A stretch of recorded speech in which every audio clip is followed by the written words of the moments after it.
Now, it might come as a surprise to know, but there was a time when I wasn't a storyteller. And this is the story of how I became a storyteller. Now, I was born on a farm called Valdiger in the parish of Tankerness in the east mainland of Orkney. And I am reliably informed by a place name expert from Iceland that Valdiger means the farm of Valdis. Valdis was the Viking that used to farm where I was born, who broke out the land more than 1,000 years ago. Well, I was brought up on the farm, and it was kind of decided that I was going to stay on the farm and work it, and that seemed fine to me. And being dyslexic, in those days, 60s, 70s, it had never been discovered. So what they used to do was beat the crap out of you. And I got a lot of that. And, there was so much bullying and insults, and I thought, I don't have to come to school to get that. I can stay at home and get it. So I decided that I was going to leave.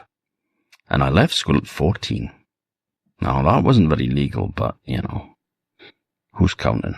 So I worked away there, but, farming wasn't for me. And I decided to run away and join the circus. But sadly, there was no circuses around, so I joined an archaeological dig instead.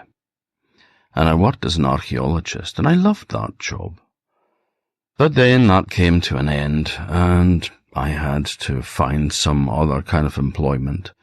It was at a time that they referred to as the recession.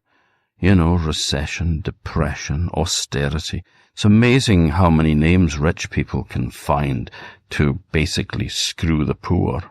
But anyway, I decided to take a leap and to move away from Orkney, and that is not a decision that an islander takes lightly.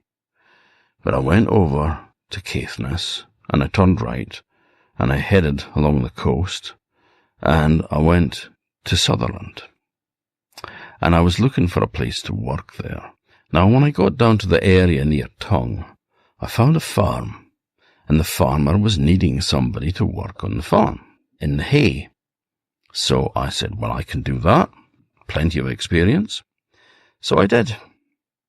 Worked on the farm, and everything went really well. He had a bothy that farm workers could stay in. It was just a little cottage near to the farmhouse, and I lived in that with some of the other lads. Now, after the hay was in, the farmer said, you did a good job there, Tom.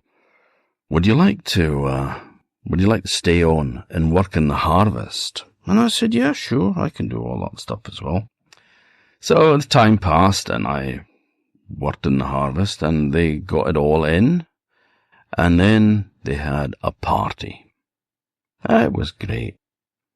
There was plenty of whiskey, and there was reed cans, export, and it was great. And I was sitting there puffing away on a fag, because I used to smoke in those days, drinking beer and whiskey, and it was great. Now, there is an old saying among the Scottish travellers, which goes, tell a story, sing a sang, show your bum or out your gang, which just means you have to do something to entertain them. And the farmer said, right, Tom, what are you going to do to entertain us? Tell us a story. Well, I don't know any stories, I said. Well, you must know a song. Can't sing. Court order, not allowed to, You don't want to hear that. Well, he says, you don't have a story, you can't sing. Well, you know what? And I said, well, I'm not showing my bum. And he went, no, we don't want to see that anyway. But I think that you should, you're going to have to do a forfeit. Oh, here we go. I thought, okay, what is it? Well, you know my old boat down at the shore? Uh-huh. Well, in the boat, there's a bailer.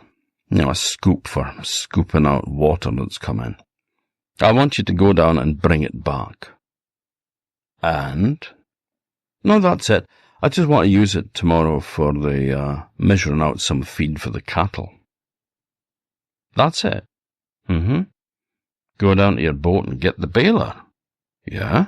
You think you can manage that? Well, of course, but... Wait a minute. There's nothing funny going to happen after this, is it? There's no part of it that's going to be inserted in any part of me or anything. Oh, nothing like that, he says. Just want you to get the baler. Oh, well, all right then. So, down I went. Well, it was dark, and I said, I'm needing something to light the way. And he goes, here you go. Take this with you. And he gave me one of those old-fashioned storm lanterns, paraffin lamp. I said, this is the early 80s. This isn't the bloody Waltons. And they said, away you go with it. So off I went with this lantern anyway, and sure enough, it did put out quite a bit of light. When I got down to the shore, there was the boat. And I set the lantern down, and I climbed into the boat, and there in the stern of the boat was the baler. So I reached down to get it when suddenly my feet slipped from underneath me, and bang! Down I went and banged me head on the bottom of the boat. Now, the next thing that I knew, I woke up, and the boat was rocking. And I thought, here we go. And I knew what had happened. I'd been lying in the stern of the boat, and the tide had been coming in. And the weight of me in the back of the boat just meant that the boat had slid down into the sea, and it hadn't been secured properly, and it had drifted off. Well, I thought, it's got oars in it, I'll just row back. So I got the oars up, and I put the one in the one rollock, and the other one in the other rollock, and I tried to row, but I found that I didn't have the strength that I used to have. I was as weak as a kitten. Must have been the bang on the head, I thought. So, well, I wasn't making much of that anyway. So I decided, well, I'll have a smoke. So I put me hand in my jacket pocket. I had a breast pocket on, old denim jacket. And I kept my tobacco in there, because I used to roll my own cigarettes. So I knew I had an ounce of Samson in there. So I put my hand in, and I felt something. Something that I didn't recognize, because on my chest there was a lump. A large lump. A large, soft lump. And then I felt on the other side, and there was another one. And I looked down, and I had a pair of breasts. And also, instead of wearing an old denim jacket, I was wearing a nice white frilly blouse. And then I looked down, and instead of wearing an old pair of blue jeans and a pair of boots, I was wearing a black skirt and a pair of very nice little shoes. And then I thought, wait a minute. So I had a wee check, south of the border. And what I used to keep there wasn't there anymore, but it had been replaced with something else. And it dawned on me, I thought, oh my God, I'm a woman. And I burst into tears. I didn't know what to do. Well, after sobbing for a bit, I thought, okay, right, think this through now. I must get ashore somehow. Now, I can't row this boat myself, but I'll row a bit on one oar and then I'll row a bit on the other oar. So that's what I did. I kind of zigzagged my way. And eventually it was getting to be light. The dawn was breaking and I could see land in front of me. So very carefully and determinedly I zigzagged my way there, rowing on the one oar and rowing on the other until I reached the shore. Now there was a man on the shore there. I'd seen him standing up on the high ground and he'd come down to the shore and he grabbed the boat and pulled it up onto the beach. And he said, "Hello, who are you?" And I thought, it's a bloody good question, that. And I said, my name's Thomasina. Oh, right, okay. He said, well, where do you come from? Well, I was on a ship, and it kind of sank, and I was able to get in this boat and row away. Oh, you poor thing, he said. Oh, that's terrible. Oh, you must be terrified, and you must be frozen and all. You come back to my house, he says. Your family will be worried about you. They'll be looking for you. You know, they'll be really worried. I thought they would be very worried if they could see me now. But anyway, I took his invitation, and I went up to the house where he lived. And I went in through the door there, and he had a mirror in the lobby. Well, it was the first time I'd seen myself, you know, in my new guise. And I looked in the mirror, and, well, I don't want to boast, you know, folks, but I was hot. I was gorgeous. I was smoking. And I thought, nice one. And there I was. I still had the brown hair, but it was long and wavy now. And I still had the brown eyes that I've always had. But the rest of me, nothing like, but wow. Smoking.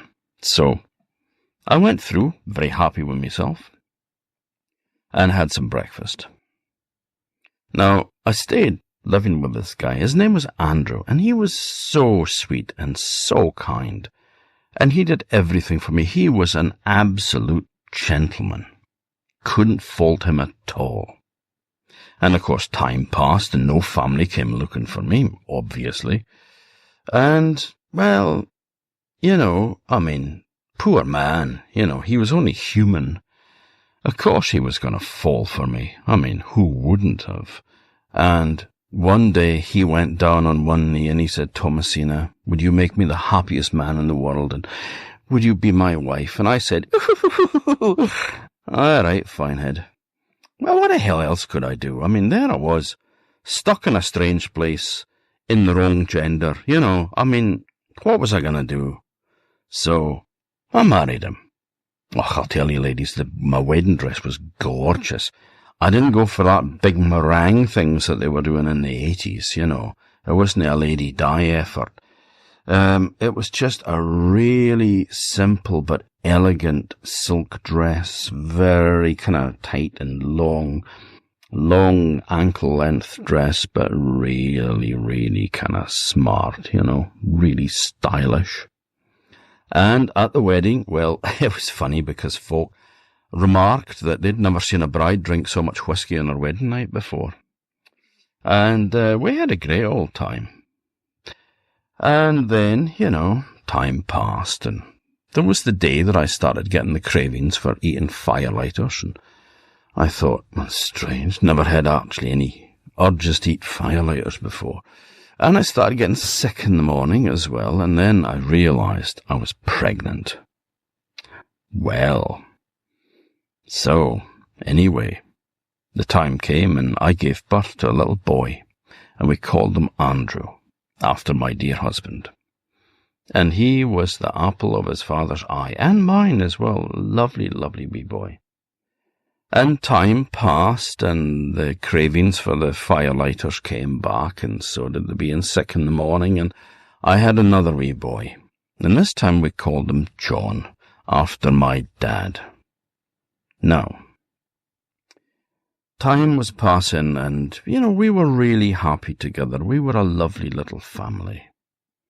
Now, one day, one fateful day, I was out walking with Andrew, not that far from the farm, and it was middle of summer, and there was a sudden downpour of rain. I mean, just one of those summer cloudbursts. And I'm getting a bit of competition from the ferry outside, but anyway, never mind. So, it was a beautiful day, hot summer's day, but there was a sudden thundery storm, and the heavens opened, and the rain came down in torrents. Well, we ran and sheltered under a tree, but Andrew, being the kind and gentleman that he was, he said, "You wait here, darling, and I'll run up to the house and I'll fetch you your coat." And he did, bless him, sweetheart. He ran up to the house. And I was sheltering under that tree. And then I noticed, down by the shore, there was that bloody boat. That damn thing that took me here, that caused all the trouble. And then I thought to myself, and I don't know why I thought it, but I thought to myself, I wonder if that bailer is still in the boat. Now, it had stopped raining so much, so I went down to the boat and had a look. And there in the stern of the boat was the bailer lying there, all innocent-like. And I thought, you little shit, you caused me so much trouble. And I got into the boat, and I reached out to pick up the bailer when my foot slipped, and bang, banged my head on the bottom of the boat. Now, the next thing I knew, I could feel the sea rolling again, and it was dark, and I thought, oh, here we go again. So I put the oar in the rowlocks, and I managed to get the boat turned around. And I started to row, and it was then I noticed that I was actually rowing quite strongly. And then I noticed something else. It was a smell. It smelt like stale tobacco and whiskey, and stale B.O. and sheep dip. And I realized that the smell was actually coming from me. And I looked down, and there was my old denim jacket and blue jeans and boots. And I realized I was a man again. And I burst into tears again, because I was away from my husband and my children, and I loved my bairns. And yet here I was, back in a boat, and I don't know what had happened to them. Now, in the distance, I could see a small glimmer of light, so I rowed towards it. And I pulled the boat up onto the beach, and I picked up that bailer, and I went ashore, and there, sitting on the ground, was the lantern that I had left on the shore, that paraffin storm lantern. Now, I was confused. I didn't know what was happening, but I picked up the lantern, and I could see there was the house that I'd been in before, the bothy. And there was lights in the window, and there was the sound of laughter and music coming from inside, like a party going on. So I headed towards the door, and I walked in, and there were all the same people that had been there when I left, all sitting in exactly the same place, all laughing away and chatting and playing music and drinking cans and whiskey. And the farmer was sitting there, and he smiled at me, and he says, "Ah, you're back, Tom. Did you get the bailer?" So I handed the bailer to him, and I sat down, and I said, "I'm sorry I've been away for so long." "Oh, you've not been away for that long," he said. "Well, I must have been. I mean, I hadn't been away for years." And he said, "No, look at the clock. It's just 5 past midnight. You left at midnight, or just before midnight. So you've only been away for maybe 7 minutes. Well, then I realized that all of this must have happened in a very short period of time. But to me it was so real. It was years of my life. And I couldn't understand it. And as I sat there, I noticed that the farmer was staring at me, and there was a strange smile on his face. And he leaned forwards to me, and he said, "Well, Tom, if anybody asks you again in the future if you've got a story to tell, you will have now, won't you?" And that's how it happened.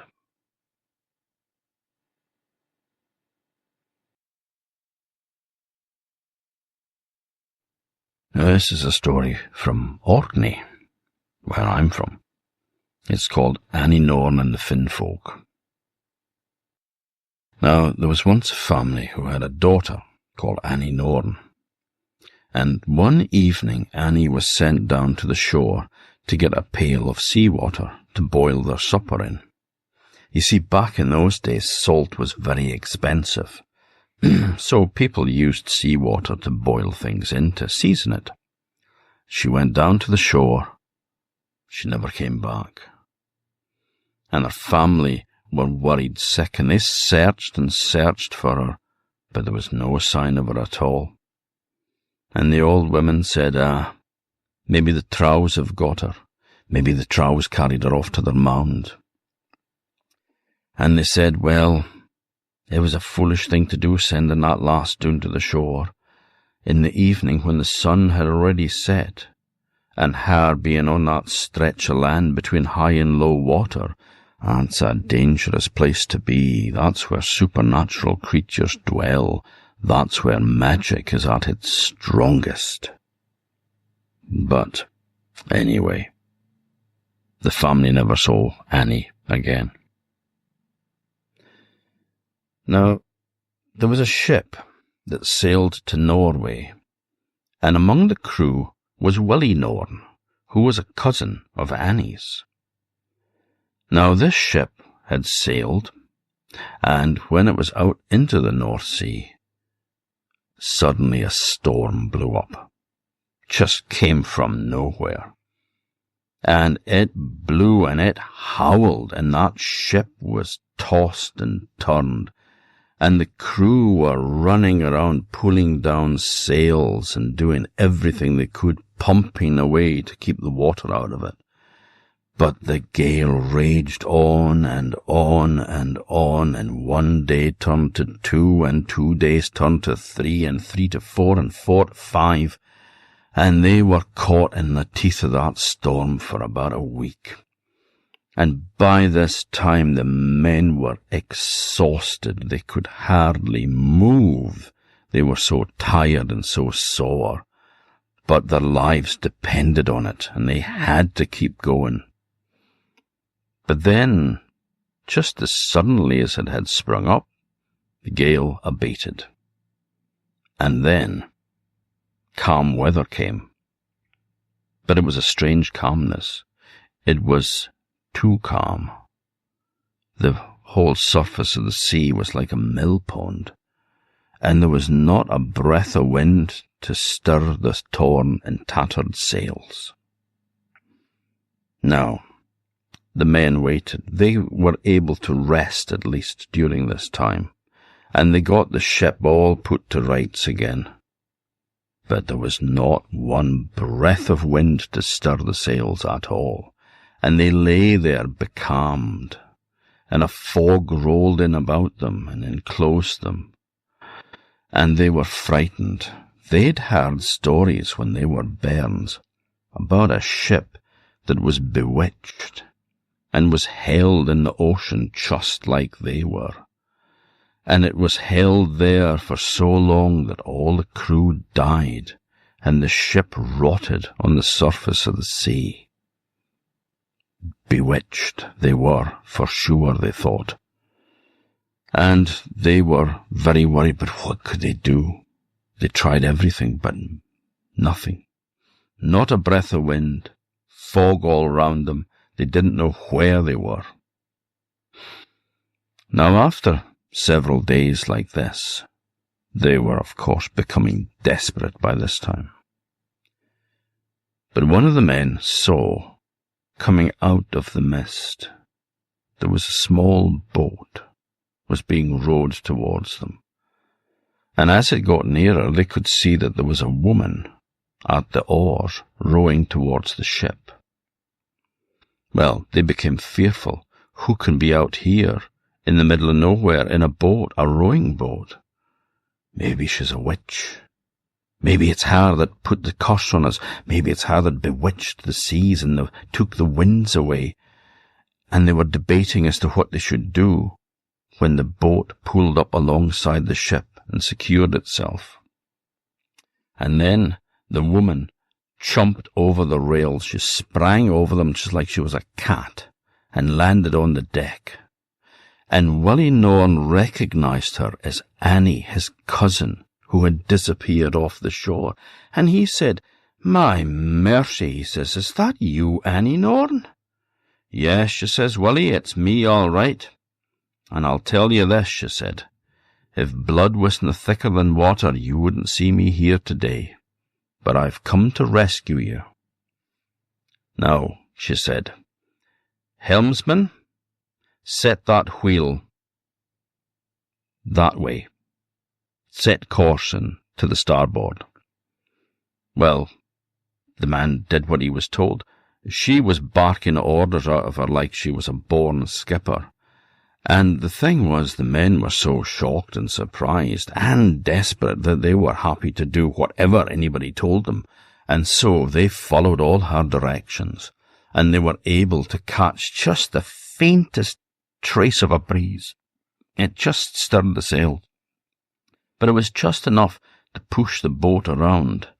And then, as they were tacking, a breeze sprung up and caught the sails, and the ship started to move. Well, she guided them along, and they sailed for a wee while until there was a thing in front of them that was like a patch of denser fog on the surface of the sea. And this was shining like the sun was shining through it. And they headed towards the shining cloud, and they entered into it. And then when they came out the other side, to their amazement, they found that they were in a sheltered, landlocked bay, and that there was fields of corn growing there, and beautiful blue cattle grazing on the sides of the slopes, the green grass growing, and lots of little streams running down to the sea, and each little stream had its own little song to sing. And the skylarks picked up those songs, and they poured their sweet music down from the air. It was the most beautiful place, and every now and then there were houses. Well, Annie took them in, guided them in, and they dropped anchor. "Well," she said, "welcome to Hildeland. This is the land of the Finfolk, and this is where I now live." Well, they were very surprised, very shocked by that, but they climbed over the side down into Annie's boat, and they rowed ashore, and Annie took them up to a fine hall, and she said, "This is my home. This is where I live." And Willie saw it, and he said, "By me faith, lass, you've done weel for yoursel." And Annie laughed and said, "Oh, Willie, it's good to hear an oath again. The Finfolk don't waste their breath on oaths or swearing," she said. "And if I was you, I would pay heed to that. Don't swear when you're in Hildeland. The Finfolk don't like that. So be respectful. And remember, a close tongue keeps a safe heed." Well, she took them into the building, into this magnificent hall, and it was impressive.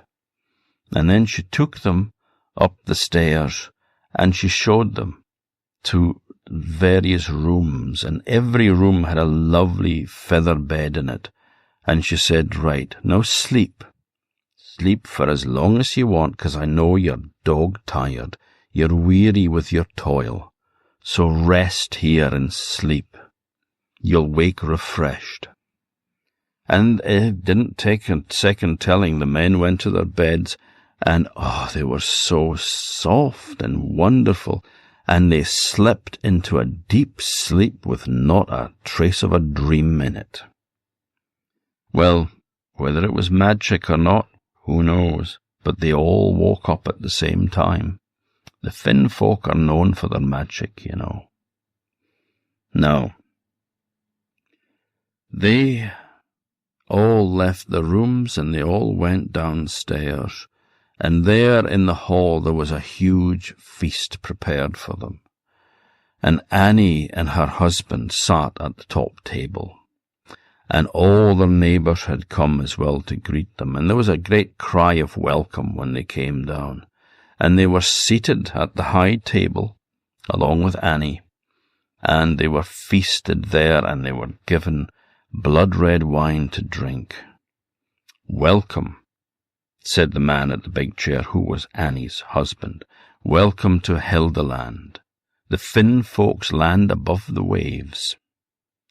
Not many mortal men get to tread on Hildeland," he said, "so you are especially honoured, and it was only the intervention of my wife Annie here that saved your lives."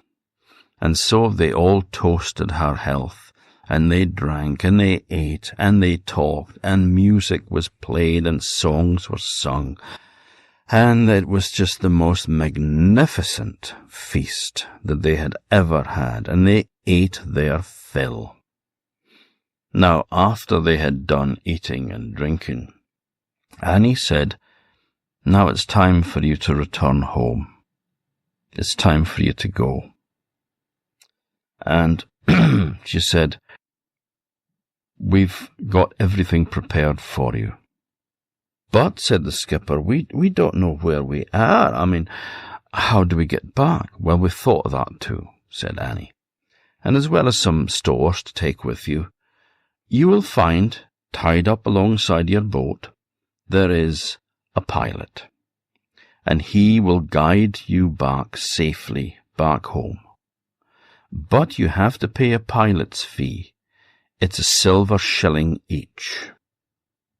So they agreed to that very happily, and they walked down to the shore. And Annie stayed back a bit, talking to Willie. She was asking him news of her mother and father, and of her brothers and sisters, and all the folks back home. And then she said, "Tell my mother that I have 3 fine bonny bairns now, and I'm very happy where I am. Are you not going to come back with us, Annie?" "Oh, no," she said. "I'm too well off here. No, my life is here now. But tell my folks that I'm fine and that I'm happy." And she says, "Willie, I know that you've been courting Mary Fubister, and I know that she's not sure about having you, because she's got plenty of suitors as well, but I'll give you this." And she gave him a token. It was a strange, magical-looking token that had a piece of string woven through it, which was made from twisted otter's hair. "Put this around Mary's neck," said Annie, "and she will like you better than anyone else." Willie thanked her, and he put the charm in his pocket. And then they went out with the boat to the side of their ship, and there was a Finn man in a boat tied up alongside it, and they all threw a silver shilling into it, and as every silver shilling landed in the bottom of the boat, the Finn man laughed, because Finn men love silver, or the white money as they call it, more than anything else in the world. So, once they were back on the ship, the Finn man who was the pilot came in, and he said, "You know, before we go, I would like to ask a favour of you." "What's that?" "Well, I've often heard about men playing at cards," he said, "and I would like to see you playing a couple of hands of cards." "Well, we can do that," said the skipper, "no problem. Come down below." So the whole crew went down below, and a pack of cards was brought out, and they all started to play, and the Finn man stood over them, chuckling as he was watching them playing.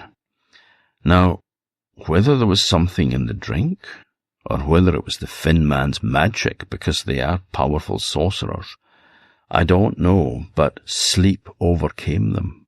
Suddenly they became so drowsy they couldn't keep their eyes open, and they couldn't stop their heads from nodding forward onto their chests. And the men lay on the table with their heads on the table sound asleep, and some lay on their lockers, and others just curled up on the floor, and they were all sound asleep before the second trick was turned. Now the skipper was the first to wake up, And he got up and went up the stairs, up the steps to the deck, and he saw, to his amazement, that they were anchored below the cliffs of Gatenip. And he went back down and woke up the rest of the crew, and they went up and saw that they were indeed lying under Gatenip in Scapa Bay. And there in the distance they could see the sun glinting on the weathercock on St. Magnus Cathedral's spire. Well, they were home, and the Finn man was gone. And also, it wasn't just the Finn man that was gone, the cards were gone as well. Now, the old folk used to say that cards were the devil's books, and maybe the Finn man thought that there was some devilish fate to be read in them, but he took them with him anyway. But they didn't care. They were home safe and sound, and safe they were. Well, Willie Norn went to Annie's parents, and he gave them word of their daughter, and of the grandchildren that she had borne them, and her joy, and the wealth in which she lived in. And then, after being home himself and seeing his own parents, he headed as fast as he could to Mary Phoebustor's house, and he put that token around her neck, and when it touched her skin, oh, she loved him so much, and they were married 6 months after that. But you know, Annie Norn was never seen in Orkney again, and her parents never had any more word about her.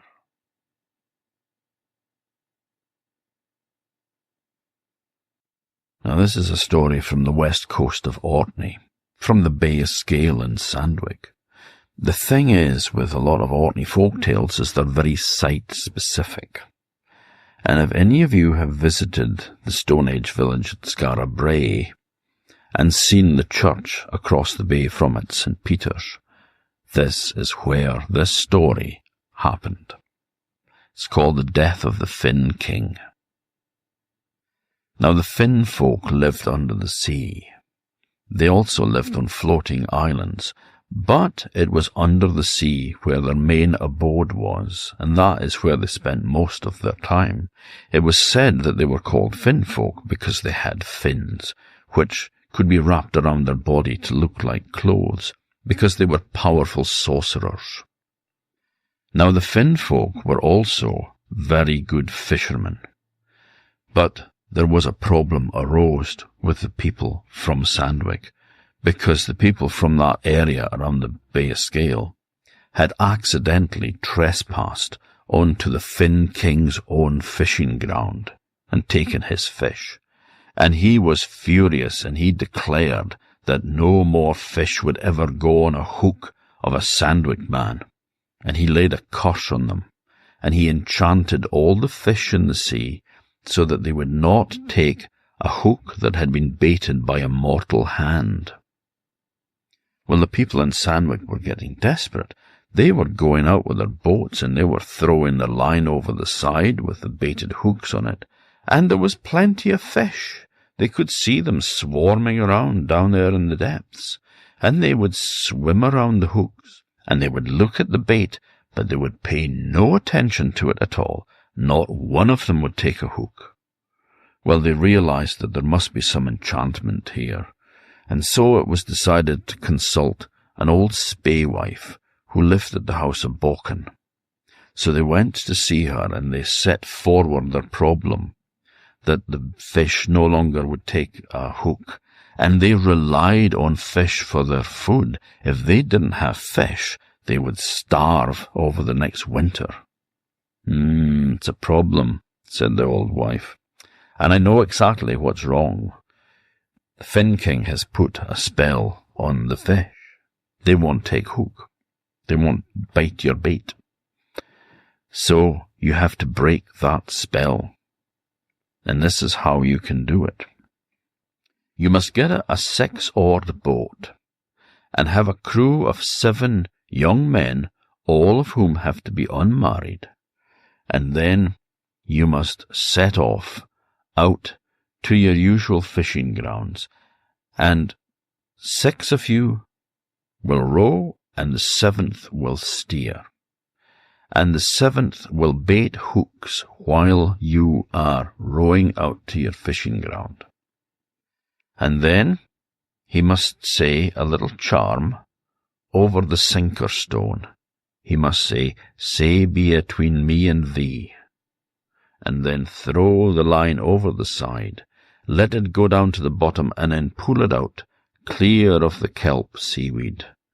And when you do that, you will catch a fish. And then you must haul it up as fast as you can and head back to the shore. Now you must also have made and take with you 4 strong kegs, small barrels. You have to take those with you. Now the Fin King will rise from the sea, and he will give pursuit to you. But what you must do is throw one of those barrels towards him, and he will stop and attack it, crunch it up, smash it to pieces, and then set off after you. Do the same with the other 3. This will slow him down for long enough for you to be able to get to the shore and pull the boat up out of harm's way, and with that the spell will be broken. Well, there was only one boat that had 6 oars that was at the Bay of Skaill. It belonged to a man called Thomas Marwick at South Unigar. And so he was asked if they could borrow the boat, and he gave his consent.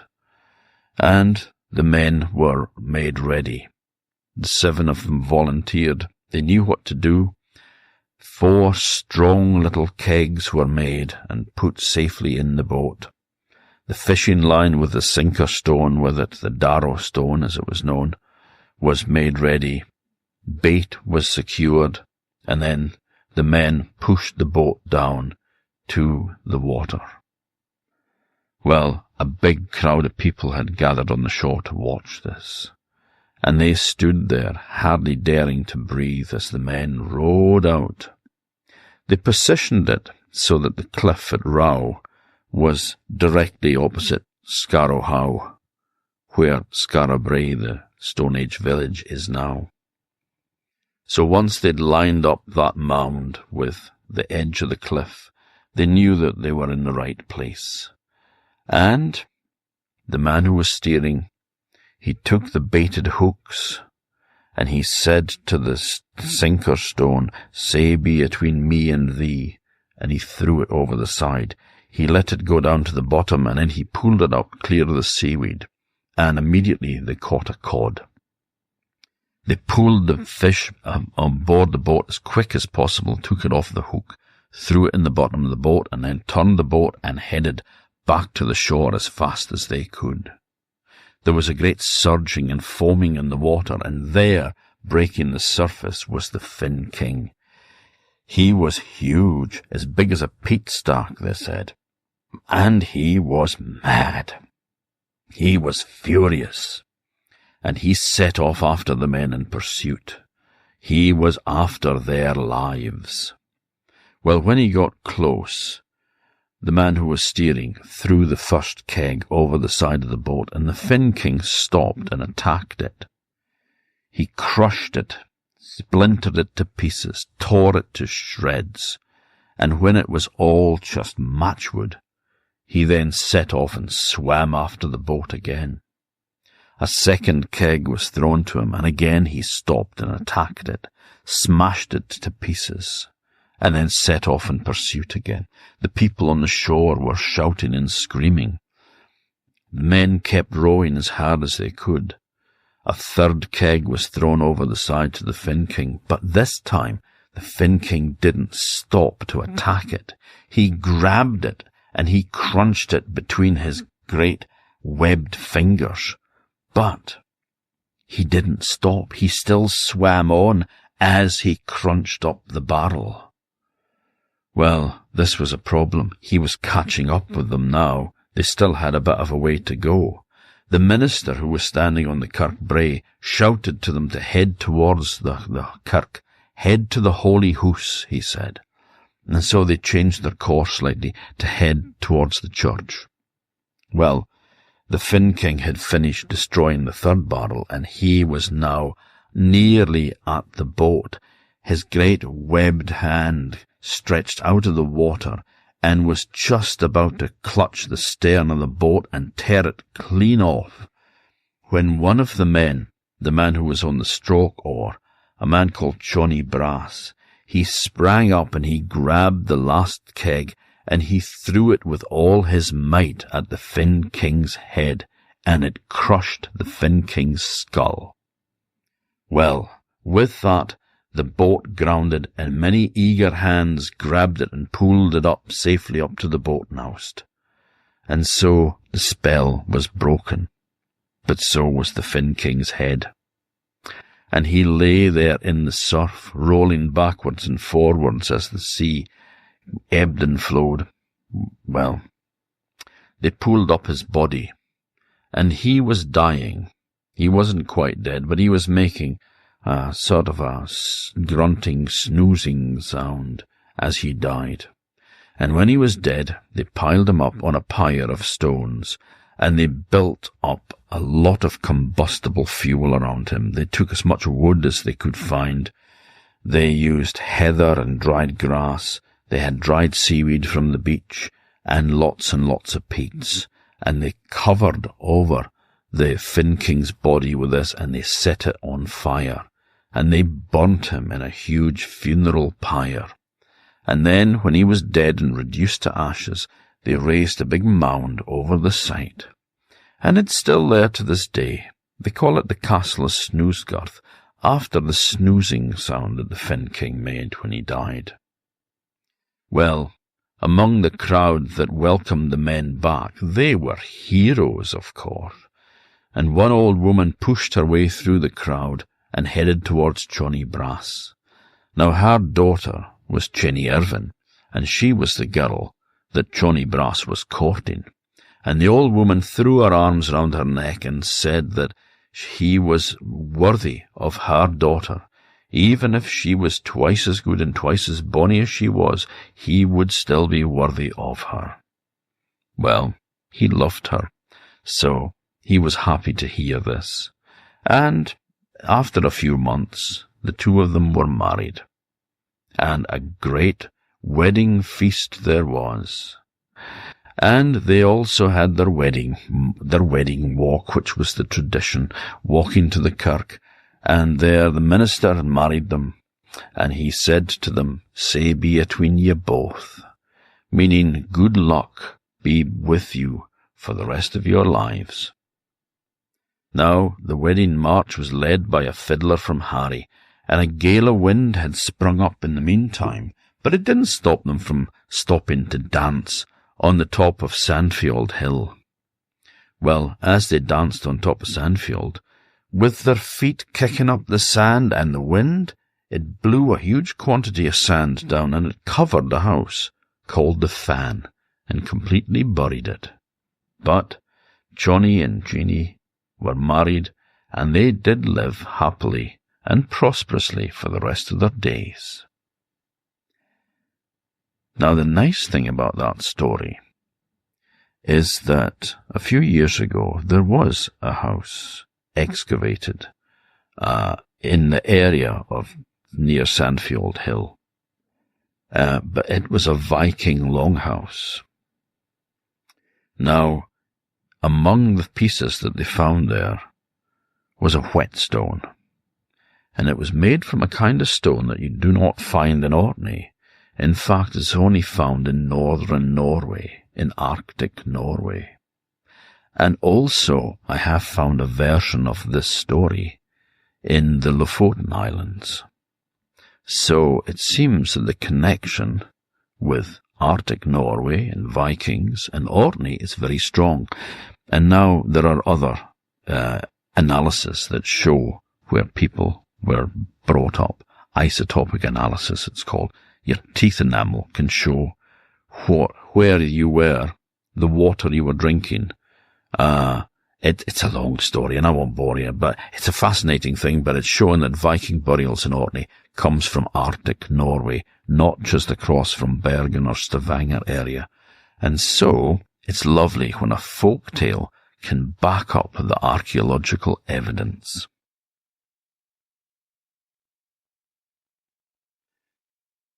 As you can imagine, there are stories in Orkney and Shetland that are quite similar. And this is two little short stories that do have a very common theme. I called the first one the Fairies Fishing Trip. The other one, well, you'll see. But the first one's from Orkney. It's from Winnick Bay in South Ronaldsay. Now, there was a man who was a farmer and a fisherman down at Winnick, and he had a boat pulled up in a noust.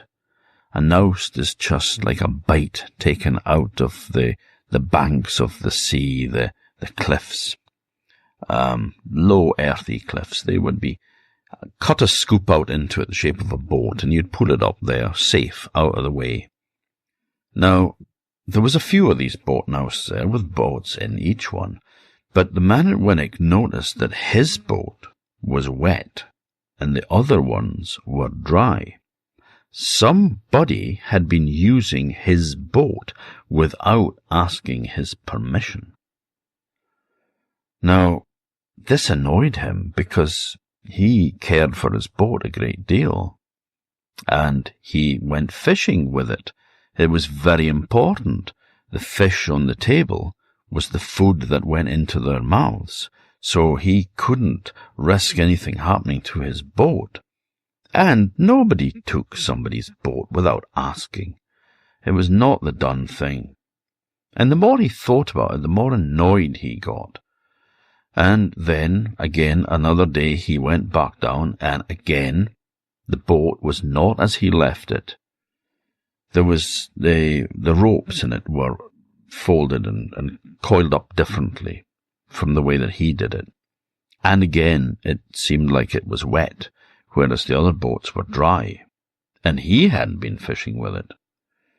So he decided that he would go down that night and hide under a tarpaulin in the boat and catch this horrible thief that was using his boat without his permission. I guess he wasn't really a thief. He hadn't stolen it, but he hadn't asked permission either, and he was using his boat, and that was not on.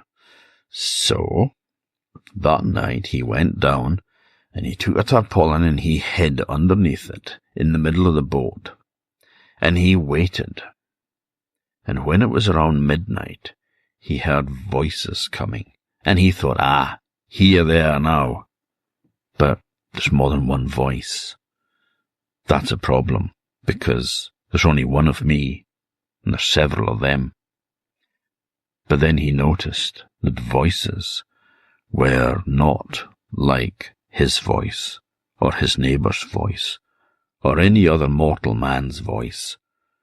These voices were different, otherworldly, and higher in pitch.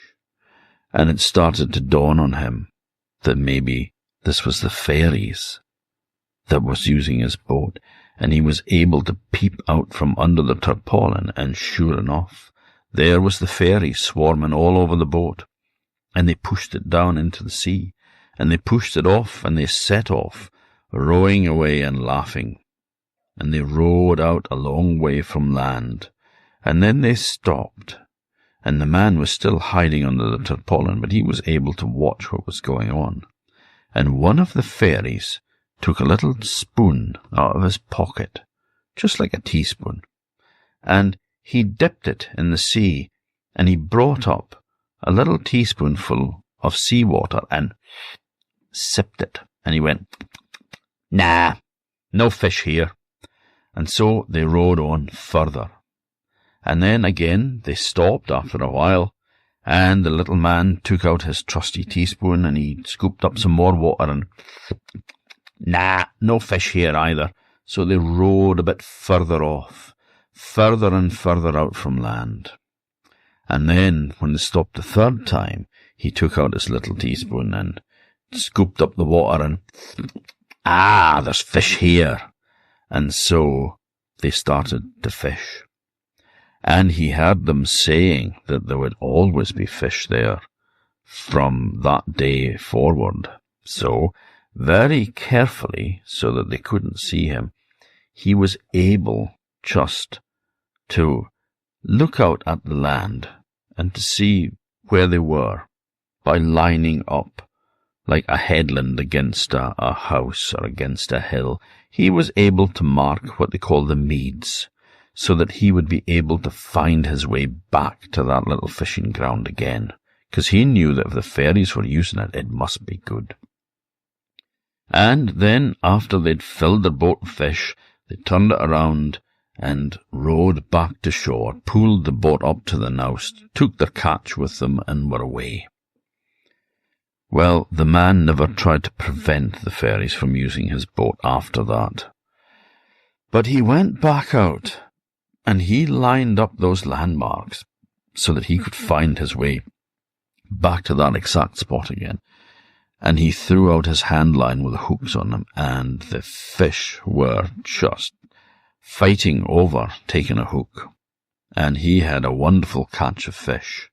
And that was the most productive fishing ground that he had ever seen in his life. And after that, he never went fishing and had no success again. Now, the second wee story is from Papa Stour in Shetland. And again, it's about a man with a fishing boat. Just a small, open boat. And he had noticed that someone was using it. The ropes that he had on board were wound up differently from how he always did it. The way that the boat was secured, was tied up in the nowst, was different. The knots were different from the knots that he used, and the boat was wet. So he knew that somebody had been using it, and he wanted to know who. So he hid in the boat, under a tarpaulin, and waited to see who would come down and take the boat out. And then he heard the wee trows swarming all over the boat, and he became afraid because he didn't want to mess with the fairy folk. And they pushed it down, laughing as they went, chomped in, and then one of them took the oars, and in 3 piags, which is stroke of an oar in Papa Stour, a piag, 3 piags, and they were at a big high cliff. And in the bottom of the cliff, there was a cave. Now the man reckoned that he recognized the place, but it was a long, long way away from where his boat was. There was no way that 3 strokes of an oar would ever take you there. It was a long journey. And also the cave in the bottom of it, he hadn't remembered seeing a cave there before. But he wasn't that familiar with the area, so maybe he was wrong.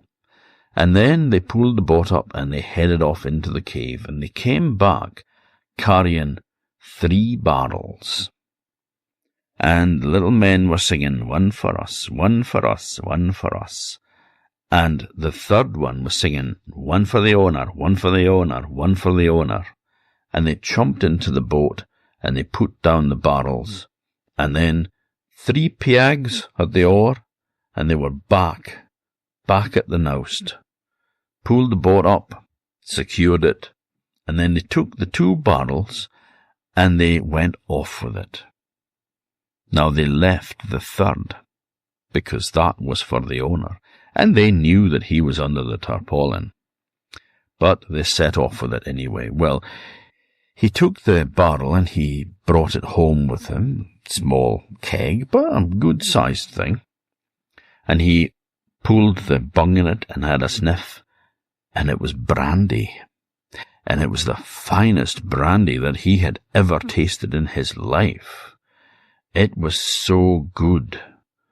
And they drank out of that over a while, until eventually it was finished. Now the fairies never took his boat again, but he did head back to that place where he reckoned that they had been, to try to find that cave to see if there was any more of this fine brandy stashed inside. But he went back to that cliff, but there was no cave under it at all, and he never got another glassful of Trowie brandy. This story is called The Finfolk in the Mill at Skaill. Now, when I was young, which is getting to be a wee while ago now, there was a big water mill down at the Bay of Skaill, just along the coast from Skara Brae. And it was a huge building, but the sea was starting to undermine it, eat it away, and it was taken down, and they built a picnic area using the millstones, and used the stones from the mill to build a wall around it. But now that has even been eroded away by the sea, so it's quite a problem along there. But this story is about the mill that was at the Bay of Skaill. Maybe not that mill. That mill would have been built in the mid-19th century. This must have been an earlier mill.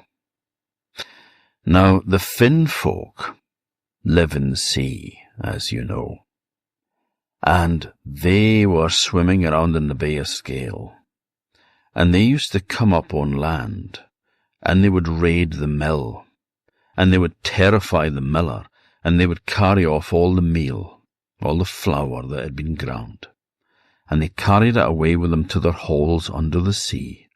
You see, it was all fish and seaweed on the menu down there, so getting a bit of nice barley or oatmeal was rather good. They could bake with that, so anyway, they liked it, but they also liked terrifying the miller. That was good fun. So, whenever the miller was there, they'd see the lights on, and they would come out the sea, and they would head up to the mill, and they would terrify him, and they'd carry away the meal, and it got to such an extent that the miller had had enough. His nerves couldn't handle it any more. So he locked the mill, and he went away, and he never came back. Now 3 years passed, and the mill remained closed, and nobody in the area could get their meal ground. So they had no flour to bake with. It was a very long journey to the nearest mill. Now there was an old woman who was going around the parish, a very poor old woman, and she was begging for a bit of food here and there. But she wasn't having much luck in that area in Sandwich, because everybody had the same story. "I'm sorry, we don't have any meal to give you, because the Finfolk drove away the miller, and we don't have a mill." Well, the old woman thought about this, and she said, "Maybe I can help you, if you will help me." "Well," they said, "what do you want?" "Well, I need a pot, a cooking pot, and I need water, and I need fire. I need some wood and some kindling, and I need some kale, and a ladle, and I'll also need a spinning wheel and some wool to spin." "Well, we could provide that," said the local people, so they gave her what she needed. She headed down to the mill. She was able to get the key and let herself in, and then she sat down and she lit the fire. And soon there was a nice, warm, rosy, cozy glow at the window. And she sat down and started spinning the wool, and she was boiling the water with the kale in it. Well, the Finfolk were swimming around in the bay as usual, and they could see that there was a light on in the mill, and they went, "Ha! The miller's come back, has he? Well, let's go and give him a fright, and get some meal." So they headed off up to the mill, a whole gang of them, about 20 of them. They burst into the mill and they started searching for bags of meal, bags of flour, but they didn't find anything. But the one Finn man went into this room where the old woman was sitting with the fire on, and by this time the water was bubbling, boiling hot, and the kale was cooking away in it, and she was sitting there quietly spinning. The Finn man stared at her and watched what she was doing, and then he sat down next to her, and he said, "What's your name?" And the old woman, well, she knew better than to give her name to a supernatural creature, because once they know your name, they have power over you. So she just said, "My name is Sell in the Mill," which means myself in the mill. And then she took a ladle full of boiling hot water and kale and threw it on the Finn man's legs. Well, the Finn man screamed and ran out of the mill as fast as he could go. And all the other Finn men took fright as well, and they all ran out. And they met the one that had been hurt, and they said, "Who did this to you?" And he said, "Oh, I'm so hurt." "Who did it?" "Oh, it was Sell in the Mill," himself. "It was myself in the mill." And they said, "Well, if Sell did it, let Sail sail away in the waters with it." And they all left the mill, and they never ever went back. So after that, they could find a new miller to start grinding the meal for them. But after that, they always hung up a basket, a casey, by the door. And people who were getting their meal ground there would always leave a good helping of meal in this basket for the old woman, so that after that time she never had to go hungry or beg ever again. This is a story from the island of Rousey in Orkney, and it's called Peerie Fool. Now the word Peerie, as it used to be said a long time ago, or Peedy, as we mostly say these days, is an old Orkney word, and it means small or little. So the story is Little Fool. Now there's once a king and queen who lived on the island of Rousey, and they had 3 daughters. But the king died, and the queen became very poor. So it ended up that her and her daughters lived in a house with a kale yard that they grew kale in, and they had a cow that they milked, and that was all that they had. Now the queen noticed that someone had been stealing their kale. The plants had been cut. So the eldest of the princesses said that she would find out who was stealing the kale, and she took a blanket and she went to sit for the night in the kale yard. Well, in the middle of the night, there was a great boom, boom, boom, boom. And it was a giant, huge footsteps. A great big giant loomed up, and he had a casey on his back, a straw basket. And he slung it down and he started to cut the kale and throw into his huge basket. And the princess was saying, "How dare you steal my mother's kale? Don't you know that it's wrong to steal?" And the giant just went, And she carried on, scolding him and telling him off. And he said, "If you're not quiet, I'll take you with me." But she carried on, nagging away and giving him a hard time for stealing, which is quite right. It's wrong to steal. Well, he picked her up by the arm and the leg, and he tossed her into his casey on top of all the kale plants, and then he slung it on his back, and he carried her home with him. Well, in the giant's house, that next morning, the giant said, "Right, I have some things for you to do. First, you must milk the cow and put it up to the field. And then I want you to come back here, and you see that big pile of wool over there? I want you to tease it all out, and then I want you to card it, comb it, so that it's all nice and smooth, and then spin it into thread, and then weave with it, weave cloth." And he set off out. He says, "If you don't do that before I come back, it'll be worse for you." And off he went.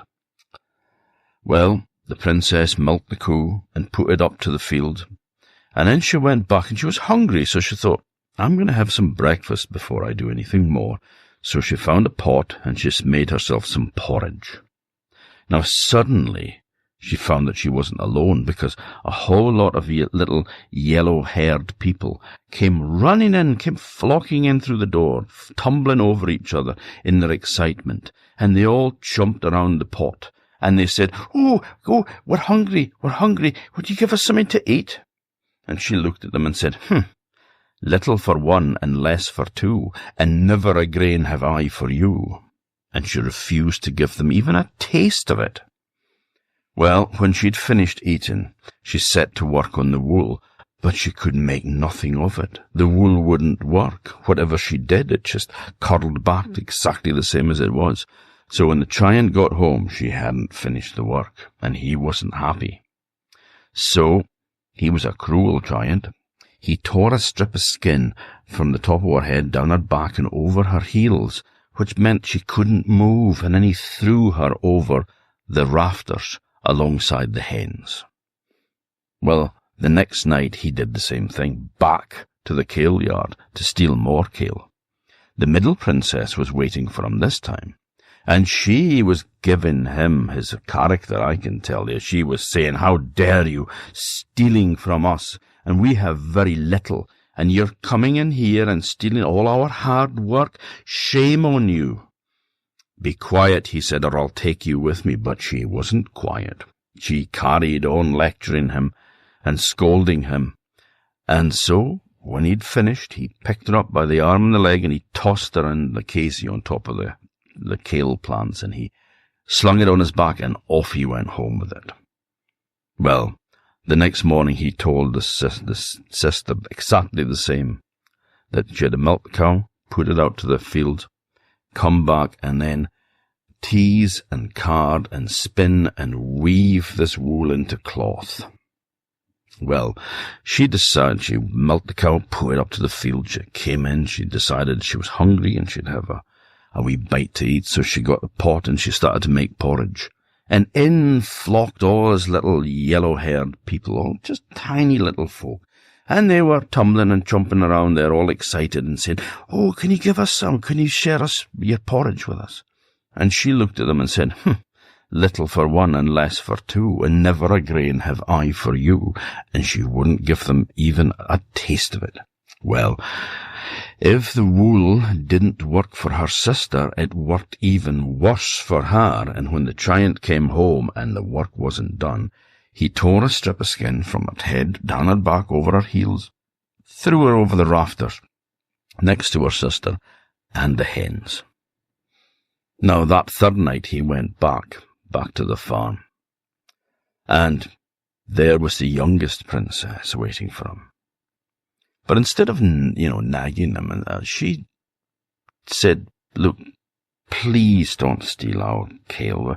We have nothing left. This is all we have. And you're taking it from us, and we'll go hungry if you don't leave some for us. Please just leave it." And he said, "Be quiet, or I'll take you with me." And she said, "And what did you do with my sisters? Could you please return them? I do love them dearly." Well, the giant picked her up by the arm and leg, tossed her in the casey on top of the kail, and he slung it on his back and away home with it. And when he got back the next morning, he told the girl exactly the same as he'd told his sisters. Milk the cow, put her out to the field, and then wash and tease and card and spin this wool, and then weave it into cloth.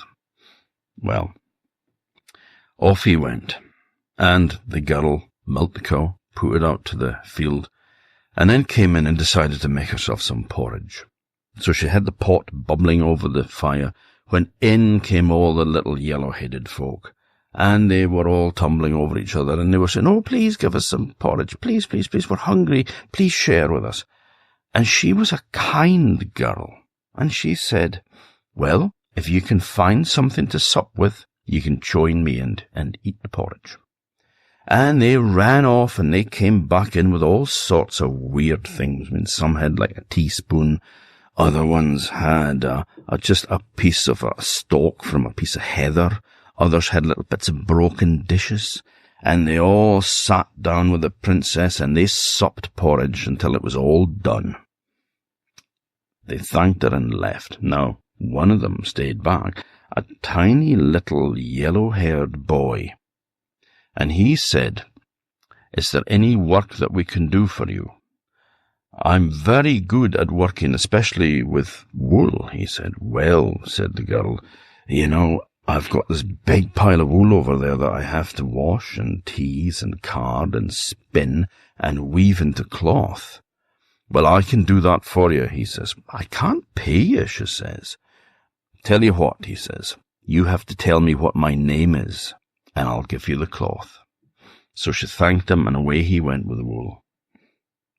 Now, there was a knock at the door a bit later, and it was an old woman.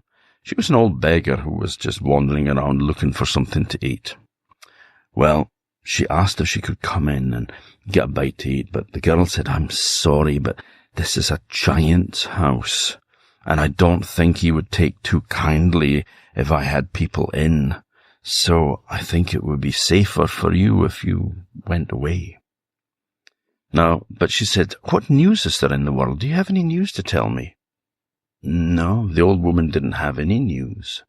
So off she went.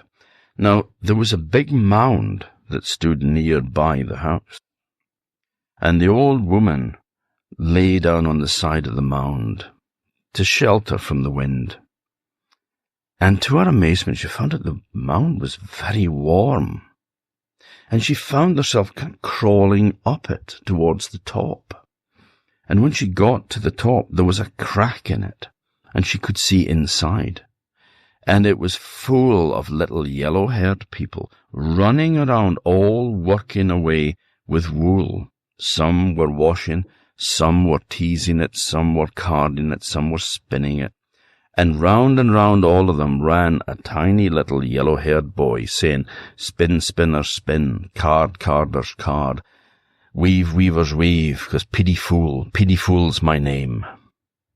Well, the old woman thought that she may have something of worth after all. She went back to the house and she told the girl what she had seen of Peerie Fool running around with all these people working with cloth. So she was so thankful. She gave her a little something to take away with her, and the old woman left. Now, the princess kept saying to herself, "Peerie Fool, Peerie Fool, Peerie Fool, Peerie Fool." Make sure that she didn't forget the name. Well, after a while, in comes this little yellow-haired boy with carrying this big piece of beautiful, very fine cloth. And he said, "Right, what's my name?" And she thought she would use some kind of common ones to start with at that time. She went, "Mancy?" No, he said, and he danced around as he said, no. Is it Sigurd? No, and he danced around again. Thorfinn? No. And then she looked at him and said, "Your name is Peerie Fool." And he threw the cloth down on the floor, and he went out the door and slammed it behind him.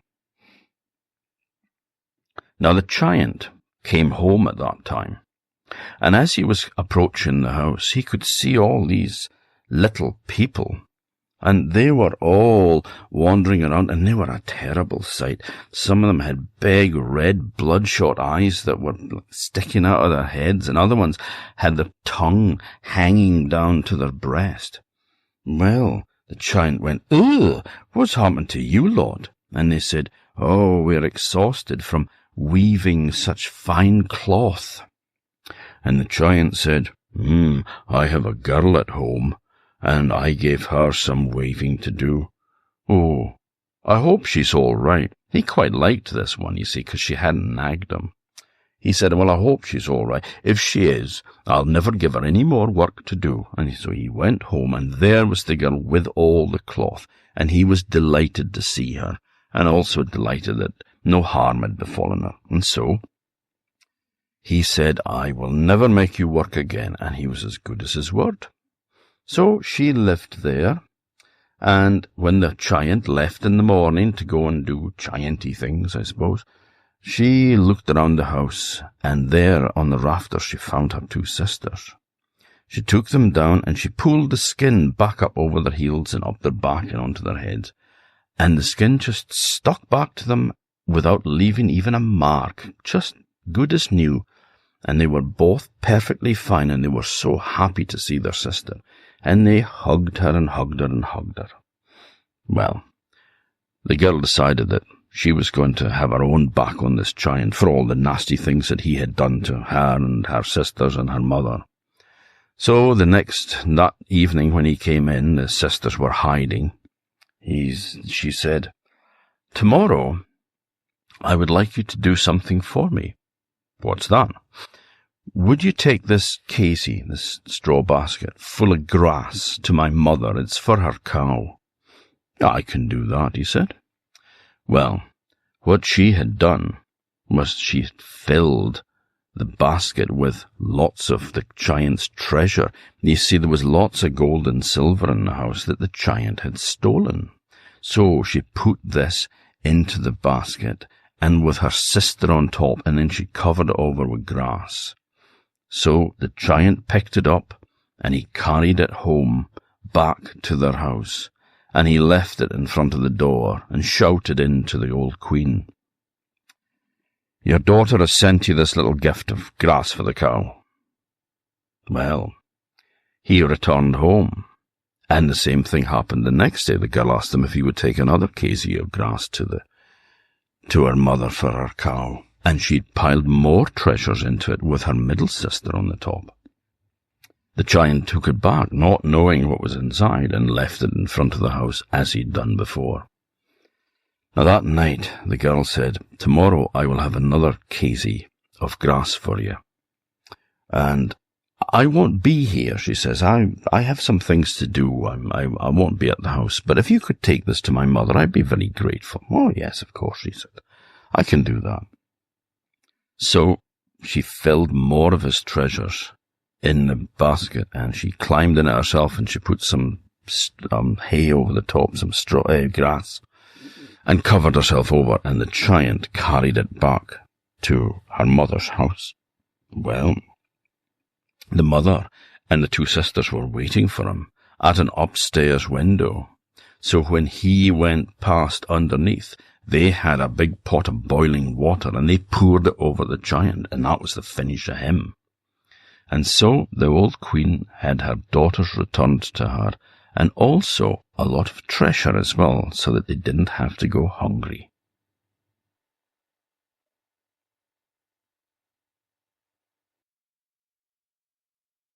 This is a story for the island of Sandy, and it's called the Hogboon of Hellihowe. Now, in the island of Sandy, there's a parish called Bournes. And in the parish of Bournes, there's a house called Hellihowe. And next to the house of Hellihowe, there is a mound, a big mound. And inside the mound lived a hogboon. Now, you probably don't know what a hogboon is. You don't see them around much these days. But a hogboon, it's a bit like one of the fairy folk, one of the trolls, but they live on their own.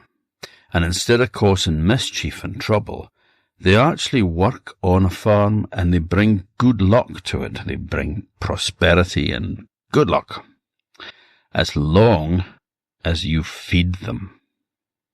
I should tell you as well that the name Hellihowe means holy mound. But anyway, that's another story. Now, the old couple that lived at Hellihowe, they always fed the hogboon. Every day they would go up to the top of the mound, and they would leave whatever they were making would be left there, that would be shared. If they were grinding grain for flour, they would leave some of that. If they were baking bannocks, they would leave some bannocks up there. If the cow had calved, they would pour some milk over the mound.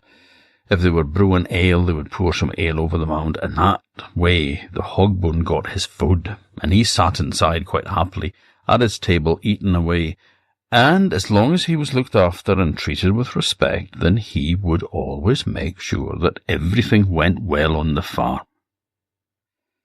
Now, the old man, he got too old to work the farm, and his son, Chalk, took over. Now, Chalk was a hard-working man, but he was a bit scatterbrained, so there was times that he forgot to feed the Hogboon.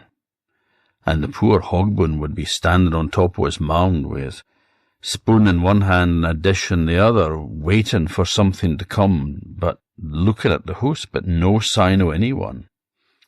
And then he would remember, and he'd go, and he'd maybe put a bit of extra and put a bit of butter and a bit of cheese on it as well. But, the food supply, it didn't arrive regularly in the Hogboon. It kind of annoyed it, but it did realise that Chalk was young, and he had plenty to keep his mind occupied, but anyway, Now, time passed, and Chalk, his eyes had fallen on a lass called Jessie, who was the daughter of a neighbour. And he started courting Jessie, and the two of them were married. Now, Jessie had her faults, so did Chalk, mind you, but neither of them seen the faults in the other because they were in love, so they never thought that the other person had did anything wrong.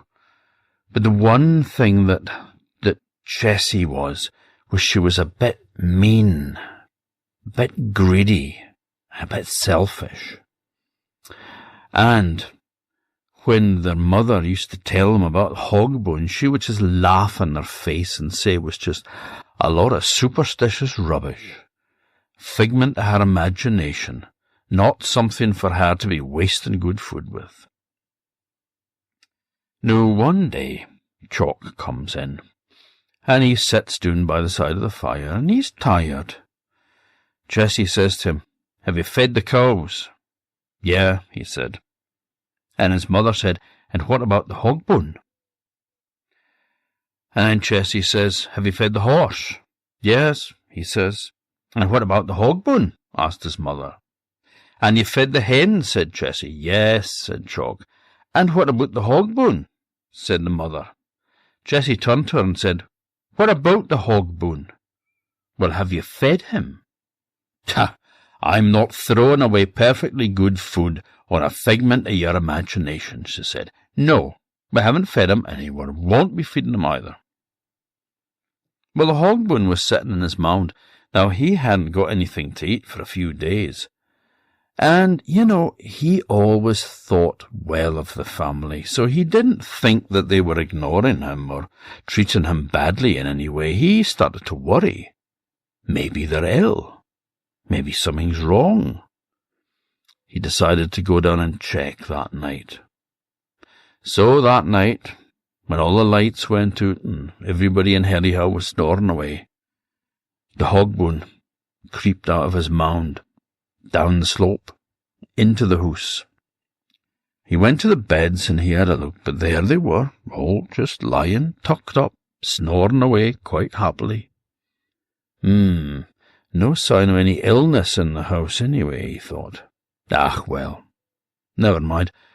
I know that the old woman always leaves some porridge stuck to the side of the porridge pot, so I'll get a wee bite of supper after all. So he went over to the porridge pot that was standing next to the fire, and he looked inside it, and he was outraged for what he saw, because not only was there no porridge left on the side of the pot for him, but the pot had been scrubbed clean.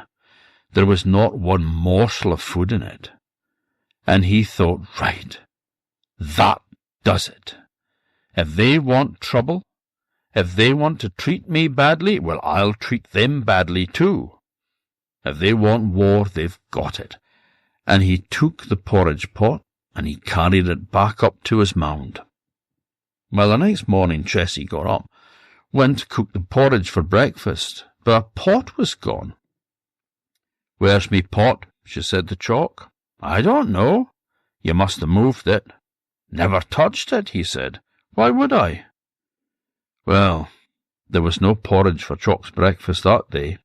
There was just a bit of bread and butter and cheese. And then he went out to the barn to thrash some corn. But his flail that he used to beat the grain off the sheaves with, his flail was missing. not hanging up on the nail where it normally was. He went to his wife and said, "Jessie, did you move my flail?" "No," she said, "never touched your flail." "Well, somebody has, it's gone." Just like me pot," she said. Well, seems they didn't have any nice warm porridge for their breakfast. She decided that as a little treat, she would make some pancakes. So she got the griddle down and she started to make pancakes. And she put them on a little cooling tray on the open window, just, to cool down. And then, after she'd finished, she left them there for, not very long, just a few minutes, and she came back, and they were gone. "Jock," she shouted. "What?" "You great greedy gappus," she said. "What?" "You've eaten all the pancakes and not even left one for me." "I've never touched the pancakes," he says. "I haven't had one." And then he said, "Look over there." And there was a pancake lying on the ground. "It was the dog," said Jessie. "Not him," said Chalk. "Yin dog's far too fond of pancakes. He's mad for pancakes. If he had gotten them, he wouldn't have left any lying around. There wouldn't have been a crumb left. It would have been down his throat." But look, there's another one, a bit further on, and another one, going up the side of the mound. "It's the Hogboon," said Chalk's mother. "Oh, Hogboon," she said, "fiddlesticks. Fed up with you and your Hogboon. No such thing." Well, Chalk was feeling very annoyed, so he decided, well, I'm just going to go and do some fishing. So he got his big bamboo rod down from the rafters of the barn, and he had a long, thin string on it, and he had a lot of hooks on the end of that. So he went down to the shore carrying his rod, and he started to kick some limpets off the rocks to use as bait. He's going to fish off the rocks, get some wee fish that lives around there. And then when he got his rod out and he started to unravel the string, he seen that all the hooks were missing. Somebody had stolen them. "Oh, that just about does it. What a day we're having." And he went home. And when he went past that mound, he could have sworn that he heard a wee laugh coming from inside it. Now that night, Jessie declared that she had a sore head. She had a headache. She'd had such a bad day. It was such a trying day. She'd had enough. She was going to go to bed early. And so Chalk said good night to her, and he sat by the fire to read the Arcadian, the newspaper, and she went and chomped in her bed. Suddenly there was a scream, and Chalk jumped to his feet and ran through to the bedroom, and she's standing there rubbing her backside, and she said, "I suppose you thought that was funny, did you?" "What?" he said. "Putting thistles in the bed." And sure enough, there was a big pile of thistles in the bed, and she chomped onto it, bum first. Well, she was not happy, but Chalk pleaded his innocence. "I've never done such a thing," he said. "Do you honestly think I would do that to you? I mean, you wouldn't think it was funny, did you?" "I did not think it was funny," she said. "Well, wasn't me." Well, the days passed, and the Hogboon carried on, playing terrible practical jokes on them, and stealing all the things from inside their house as well. This went missing, that went missing. The days turned into weeks, the weeks turned into months, and they were at the end of their tether, and they had hardly anything left in the house because the Hogboon had stolen it. In fact, the Hogboon could hardly move inside his mound for the amount of things that he'd stolen. Now they decided that they'd had enough, and so had Chalk's parents. They went and moved in with some relatives of theirs. And so it just left the two of them alone, and they said, "We cannot live here any longer." So Chalk went to see the laird, the big landowner that he rented his farm from. And the laird said to him, "Well, Chalk, you're in luck, because "You're wanting another farm, are you? Well, you're in luck, because there is one that's just become available. The man's just moved out.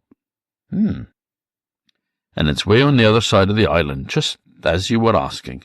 "Oh, lovely," he said. "Right, well, we'll take it." So it was all agreed. And Jock went to his neighbours, and he borrowed some ponies, and they had some pack saddles. They call them clibbers here. And he started to get ready for the flitting. Now, what's a flitting, you might wonder?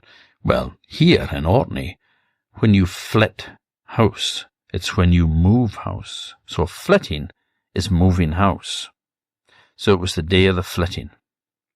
And he packed all their goods, well, what was left of them, in little, big-sized baskets that were on the pack saddles of the horses, hanging on either side of the ponies.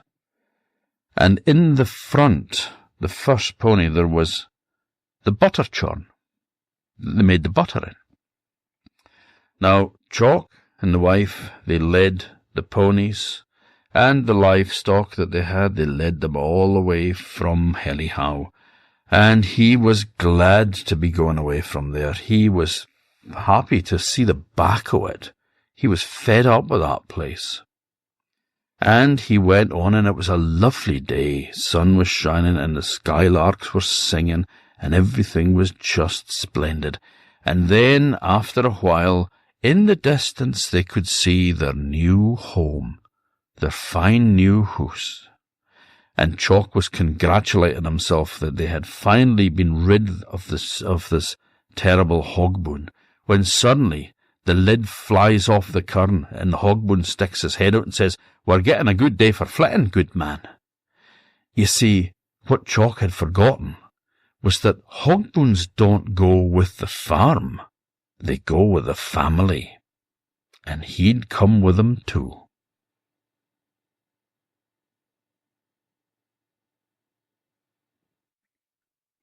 This is a story from the island of Sandy, where my father came from. It's called The City Under the Sea. Now, Arthur Dearness was the finest, handsomest, strongest man in all the island of Sandy. There was nobody that could beat him when it came to feats of athletics, or of strength either. No one could lift as much as Arthur, and no one was as handsome, and all the girls smiled at him and waved, and they wished that he would take notice of them, because all of them thought they could not have a finer husband or a better man in all of Sandy than him. Because it wasn't just that he was very handsome and very strong and athletic, he was also a good man, an honest man, a true man, a man of honour. Well, the girls would be disappointed, because Arthur had eyes only for one, Clara Peace. Now, she lived just near to where Arthur lived. Arthur lived in a small croft called Corsdale, and just north of that was North Skaill. And at North Skaill lived Clara Peace, and he loved Clara Peace. And one day he asked her to go for a walk with him along the white sandy beaches of Sandy, which gives the island its name. And as he walked along the shore, he took her by the hands, and he went down on one knee, and he asked Clara if she would be his wife. And she wept with joy and said, "Yes, yes, yes, Arthur, I will." So she went home full of joy and happiness. And it was decided that the wedding would take place that winter. The wedding would be in December, just before Yule. Now, it was the autumn time, and the harvest had already been won from the fields. And it's a time when you get lots of small fish coming in around Orkney. And so Arthur decided to go fishing. One evening, he set off with a bucket with him, and he started to knock limpets off the rocks down at a place called Hammoness. Now, he was knocking these limpets from the rocks, putting them in the bucket to use as bait for fishing, when he saw that there was a large flat slab of rock that hung out over the sea, and underneath it there was a whole lot of big limpets. Speckos, they called them in Sandy. And so he leant over the water, hanging down there with the stone in his hand, and very carefully knocking the limpets off this rock, putting them into his bucket. It was then he heard it. It seemed to be coming from far away, some distant place. But it was a sound of music, a sound of song, a sound so sweet that Arthur couldn't help but just lie there, listening to it, amazed at the sound, the beauty of it. It grew louder and louder. It hung in the air like a potent perfume, and it was so beautiful it filled all of Arthur's senses. He could think of nothing but this beautiful sound, beautiful song coming to him, swirling around him, numbing his mind. He looked down into the sea, and there, deep below him, he thought he saw a pair of blue eyes staring up at him. They were so beautiful, and they shone like diamonds. And they grew nearer and nearer, and the music was louder and louder and more enchanting than before. And Arthur stared into those eyes, and then a pair of milk-white arms broke the surface of the water, and they wrapped themselves around Arthur's neck, and they drew him down into the sea, and the light went from his eyes, and he knew no more for some time. Now, when Arthur regained consciousness, he found he was lying in the bow of a boat, and there in the stern sat the most beautiful woman that he had ever laid eyes on. She was so stunningly beautiful, I have no words for it. Her long golden hair hung down to her waist, and she wore nothing but a petticoat, and it was all sparkling with silver and blues and greens, and it looked like the scales of a fish, and it was twisted up into a kind of a tail, and the tail was hanging over the stern of the boat, and it was this that was propelling the boat along. And he realized he was in the middle of the ocean. There was no sign of Sandy, or any of the Orkney Islands, or any land indeed, in any direction. There was just a vastness of blue, with them in the boat on it. And he realized that this must be a mermaid, and that she had enchanted him. And then he thought of Clara Peace, his love. And he knew that he must say a blessing on himself to break the spell of the mermaid, but he couldn't find the words. The words would not come to him. Now he was going to cry out and call for Clara's name, but beneath the petticoat, the mermaid had a beautiful pair of dainty white feet. And she sprang up on these feet, and she ran forwards towards him, and she wrapped her arms around his neck again, and she kissed him on the lips. And when she kissed him on the lips, his eyes widened, and he stared at her, and the love for her started to grow in his heart. And then, just to make sure that the deed was done properly, the mermaid breathed into Arthur's mouth, and her breath went down his throat like warm honey. And then he forgot all about Clara Peace. He forgot all about his parents, and he forgot all about Sandy. All he could think about now was the mermaid that was in front of them, and the love that he bore in his heart for her, and that love burned like a flame.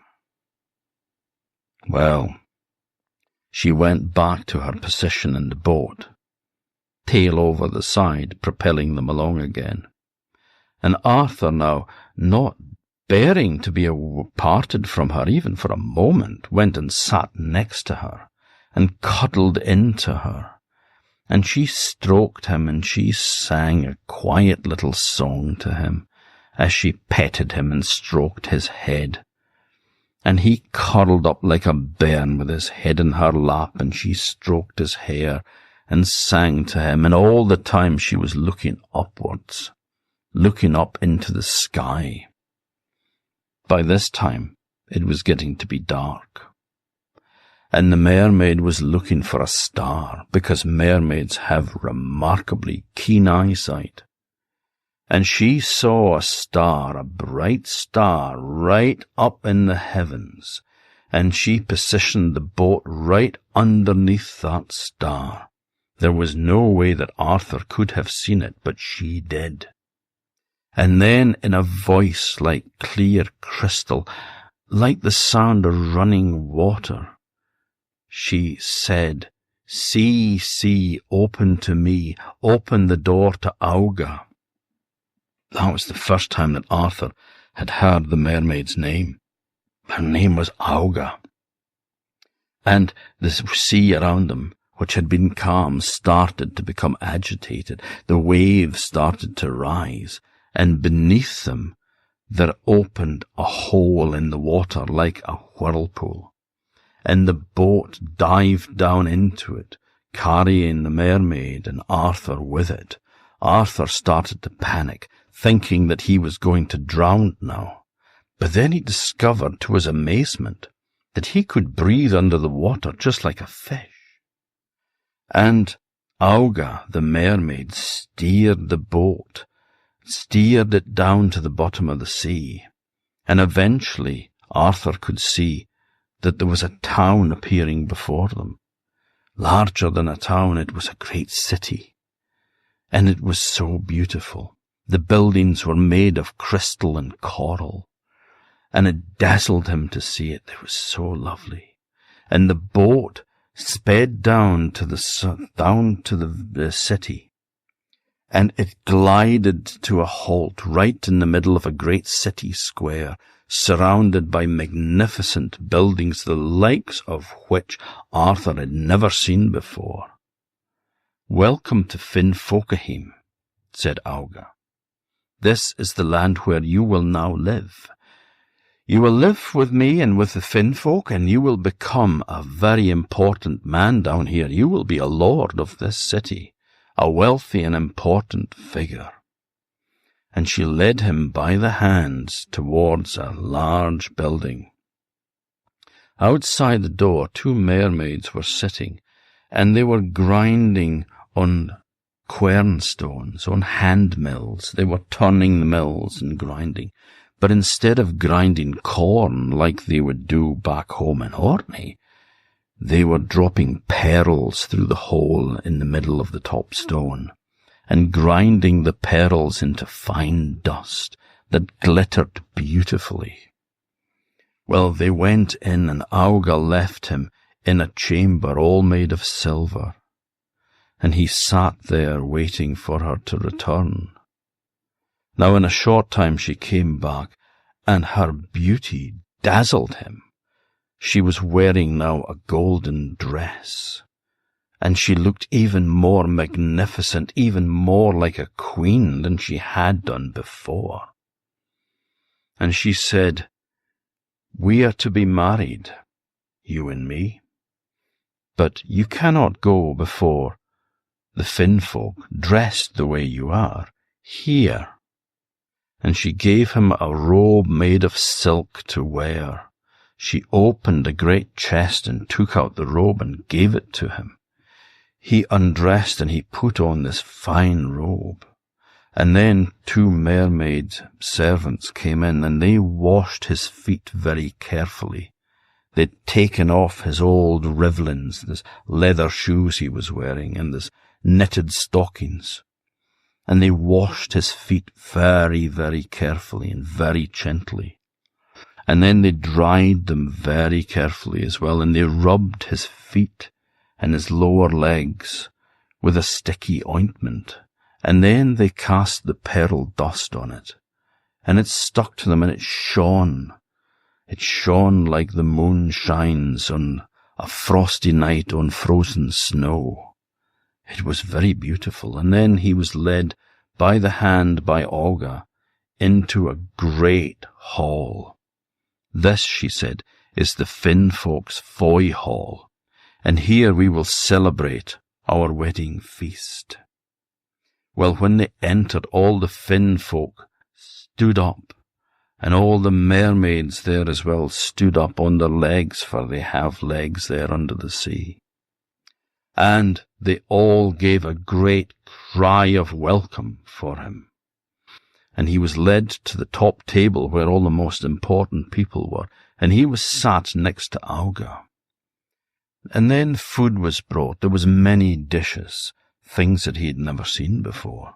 There was many, many dishes of fish, of course, but there was also whale meat and seal meat and otter meat as well, all boiled or stewed in blubber. And these were set in front of him. There was no vegetables in the land of the Finfolk, in Finfolkahim, but there was different seaweeds, all stewed in fat as well, and all set in front of him. They had no bread at all in the land under the sea, but they did have ale and blood-red wine. And whenever a horn of ale was passed to him and he drank it, when it was empty, it was filled up. If he drank his bowl of wine, it was filled up again. Now they had eaten for a while, when an old man came over to them, an old Finn man who had a very long beard. In fact, his long beard was tucked into his belt. And he said, "Now, bairns," he said, "it is an important part of this wedding feast. Now, I have here a bird for you to eat, an immer goose. That is the great northern diver. And it was all roasted, a whole roast northern diver. And he took up a large knife and he cut it in half, right down the middle, lengthways. Half of it he put on a plate in front of Auga, and the other half was put in front of Arthur. And he said, "Now it is very important that you must eat all of this goose. Every scrap of meat has to be eaten.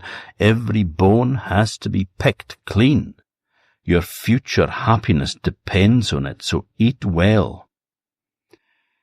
Well, the last thing that Arthur was really wanting to do was to eat any more, because he'd already eaten a lot of that meal. And the whale and seal soup that was thickened with the rows of cod was particularly nice, and he'd had a bit more of that than he maybe should have. Now he was feeling quite full, but he started to eat this great northern diver, this emmer goose. He pulled away the flesh from the bones and started to eat it. And then he saw something very unusual. Sitting on his lap was a black cat with bright green eyes. Now, he had never seen a cat in this land before. No sign of them. And it seemed that no one else could see the cat other than him. And the cat started to pick bones from Auga's plate. Auga was eating like a hero. In fact, Arthur felt a bit embarrassed about that, because her appetite seemed to be better than his. But the cat picked some of the bones from Auga's dish and ate the meat off it. And by doing that, it broke a powerful spell that the Finfolk were laying on Arthur. And then it started to eat Arthur's portion of the goose as well. And it grabbed a leg, and it started to eat the meat off the leg. Well, Arthur was grateful for the help in getting through this goose.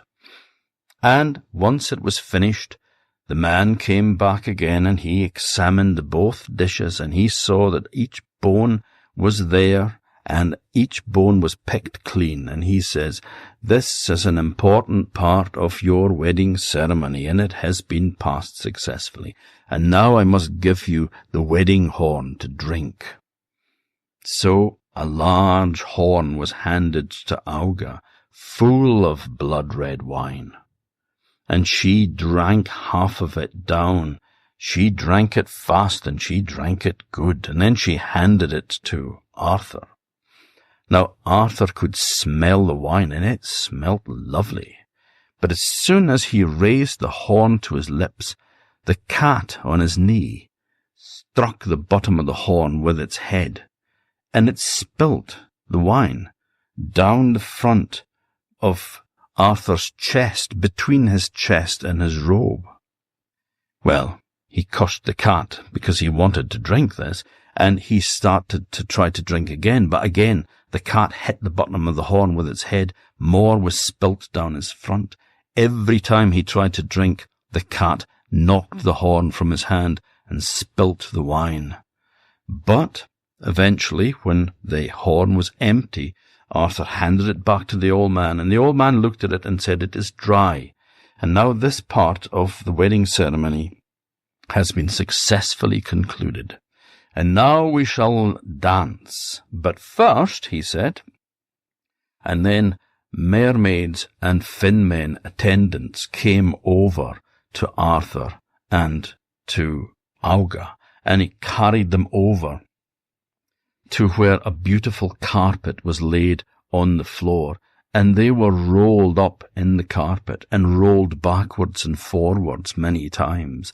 And they told Arthur it was to aid digestion, so that they would have no bad effects from such a heavy meal. Well, after being rolled backwards and forwards for a while, they were then led into the Finfolk's great dancing hall. Well, the foy hall was all made of crystal, and it was beautiful.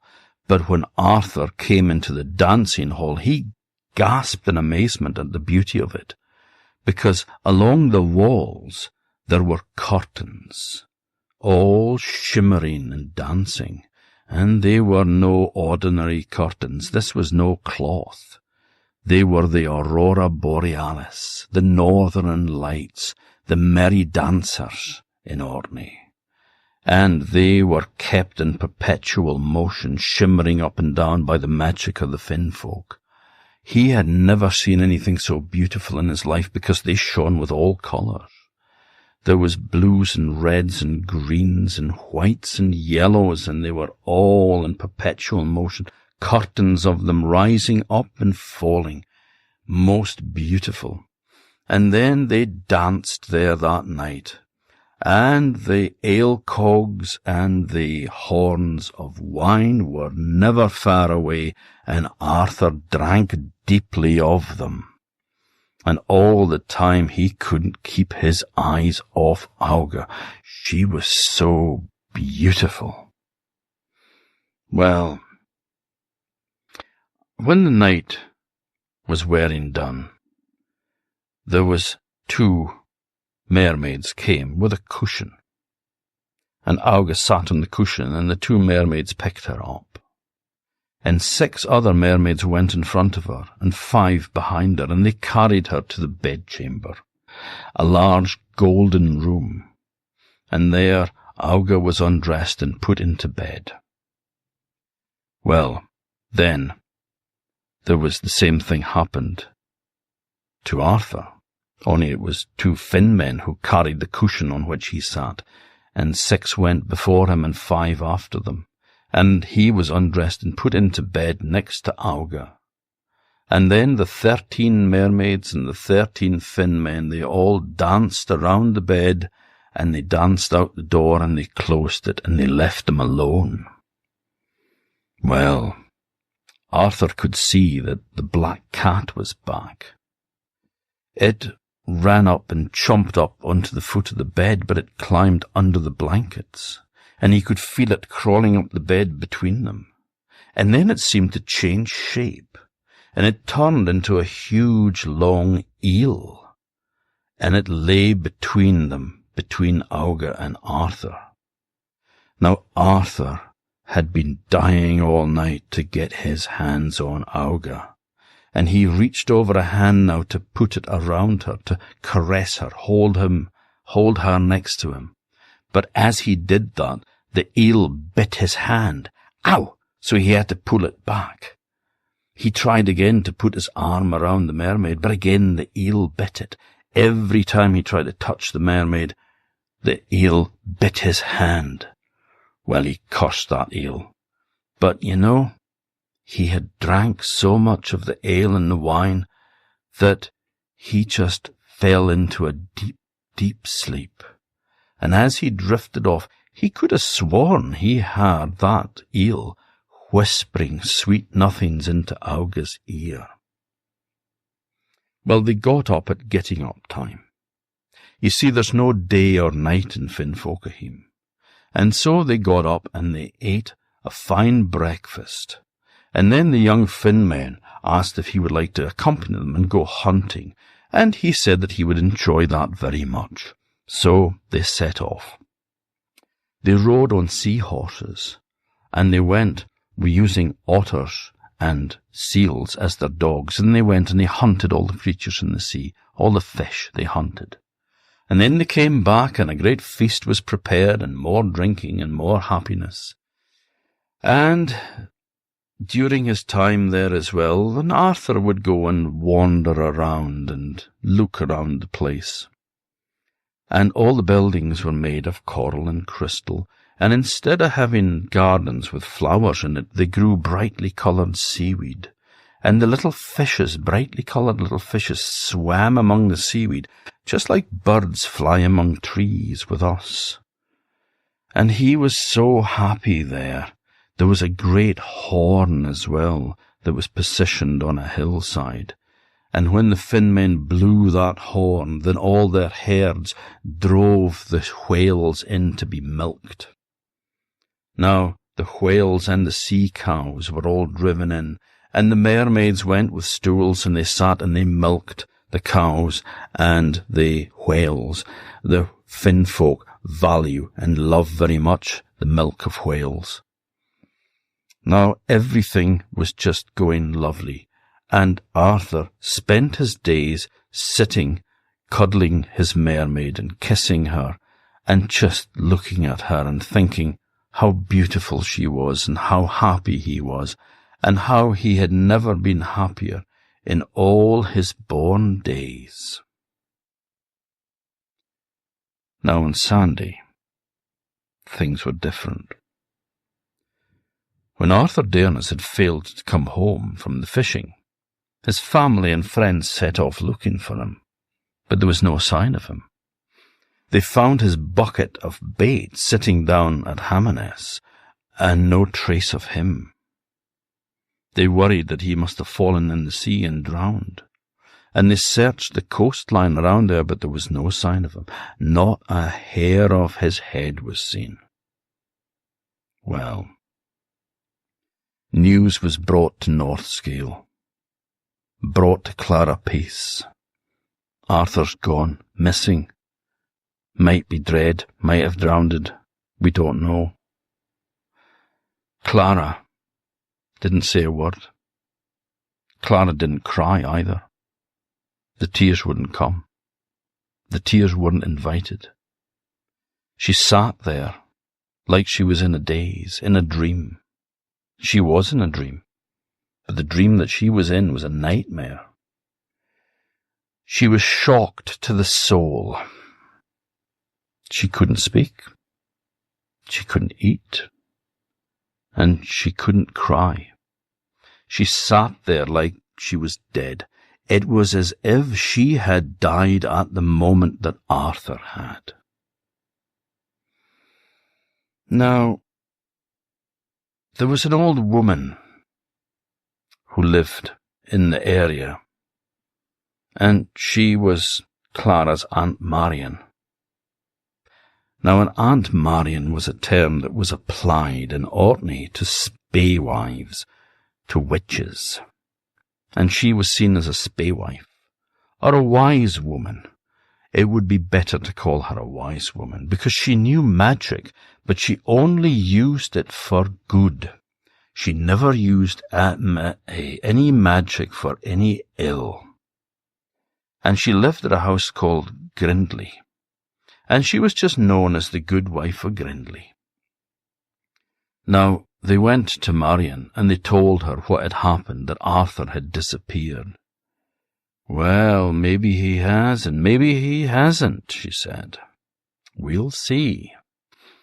So she went into her little cottage, and she barred the door.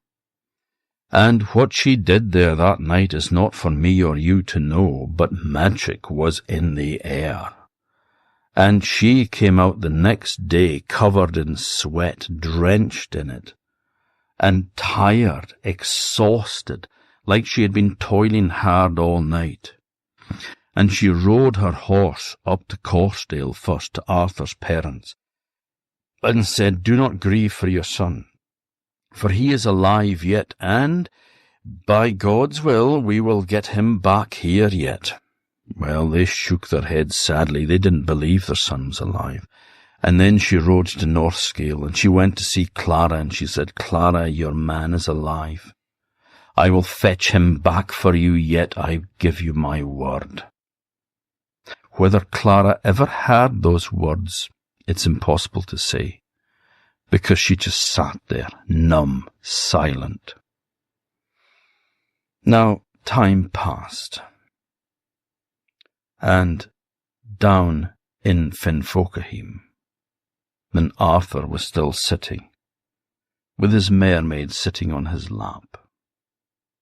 She had told him of how she loved him the first moment that she had seen him walking along the shore in Sandy.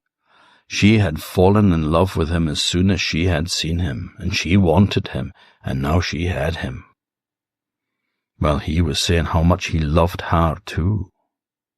He didn't know that all this was spells and enchantment and bewitchment. He was in love. And he sat there with the mermaid on his knee, and he was cuddling into her, and he was stroking her long golden hair with his right hand, when suddenly he realized that the black cat, had appeared again on his left shoulder. And the cat waited until he raised his right hand to stroke the mermaid's hair, and then it grabbed the index finger of his right hand between its paws, and it drew a cross on the mermaid's forehead. Well, the mermaid screamed, and everything went black. Mermaids cannot bear the sign of the cross, and the feel of it was pain. Well, the sound was like thunder renting the air, and Arthur landed on the floor unconscious, and when his eyes flickered open, he found himself not in Finfolk, but lying on a flat rock at Hammoness in Sandy, just where he'd been gathering the limpets when he was carried away by Auga. His eyes flickered open, and he saw standing in front of him was Aunt Marion, the good wife of Grindley. And she said, "Welcome back, Arthur dearness." And the first thing that came into his mind was Clara. "Clara Peace. Clara," he shouted. "She's okay. She will be now that you're back. But come with me, laddie," she said. "It was you, wasn't it?" said Arthur. "It was you, the black cat under the sea. That was you." "It was," she said, and her green eyes sparkled as she smiled at the memory of it all. "Yes," she said, "and without me you would have been held a prisoner in Finfolk for the rest of your days, and would never have seen your family or Clara ever again." He mounted behind her on the horse, and he rode as fast as he could to North Skaill. And he went through the door, and there sat Clara in her dumb silence, and when Clara saw him, The tears that had been locked away for so long, they burst forth, and they flowed from her eyes in torrents. She sobbed. She hugged him. She stroked his face and looked into his eyes, and the tears ran down her cheeks and splashed on the floor. "I thought I'd lost you," she said. "Me too," he said. It was decided that the best thing that they could do would be to get married as quickly as possible. And so, hastily, the marriage was prepared.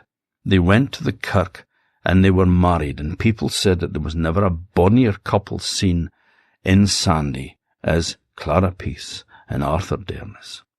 And they danced, and they feasted, and the party for the wedding went on for 3 or 4 nights. It was a great affair, and the two of them danced together, and they loved each other, and they loved each other tenderly and deeply for the rest of the days that was granted to them, which were long and happy. Now it is said that if you go down to the rocks at Hammernes, I think I am right in saying that Hammernes was the old name for what we now call the Nessabroch. So if you go down to the Nessabroch, which was the home of Walter Trell Dennison, the antiquarian and the folklore collector who wrote this story down 150-odd years ago. Now, if you go down to the rocks at Hammernes, in the murk of the morn, just before the sun rises, you could still hear the song of Auga echoing among the rocks, but it's not the song of bewitchment and enchantment that she used to capture Arthur Dearness. Oh, no. This is a very different song. This is a song of lost love and heartache and sorrow. And it can still be heard echoing around there to this day. Although I don't think I would have the courage or the heart to be able to listen to that song. This is a wee story from the South Parish of South Ronaldsay. And it's a story I've never told before. Most of these stories, actually, I've never told before. But it's a good one, but it's short. It's called The Suitor from the Sea. Now, there was once an old man who lived in the South Parish, South Ronaldsay, and he lived with his daughter, who was a pretty young woman. And she helped him out on the farm. Her mother had died some years before, and it was just the two of them. And the old man worked the farm, tended to the animals, and she kept house for him, did the cooking and the cleaning, spun wool, all that sort of stuff. Well, they were very, very happy together. But then one night, the old man went to bed, and he barred the door before he went to bed. That's something that he always did. They had a latch on the door that you had to open before he could get in. It wasn't a door handle, it was just a latch. But he barred the door and went to bed.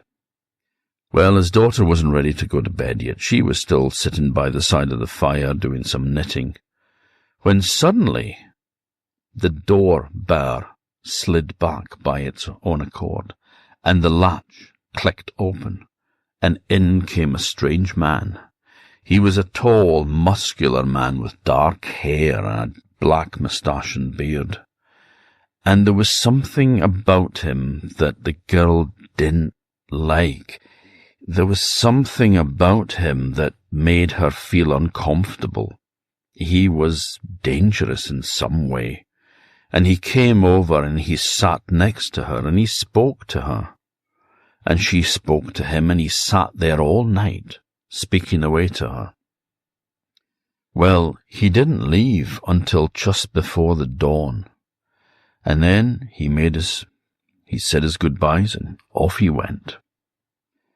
Well, the next day, she told her father about this strange man that had come in the night.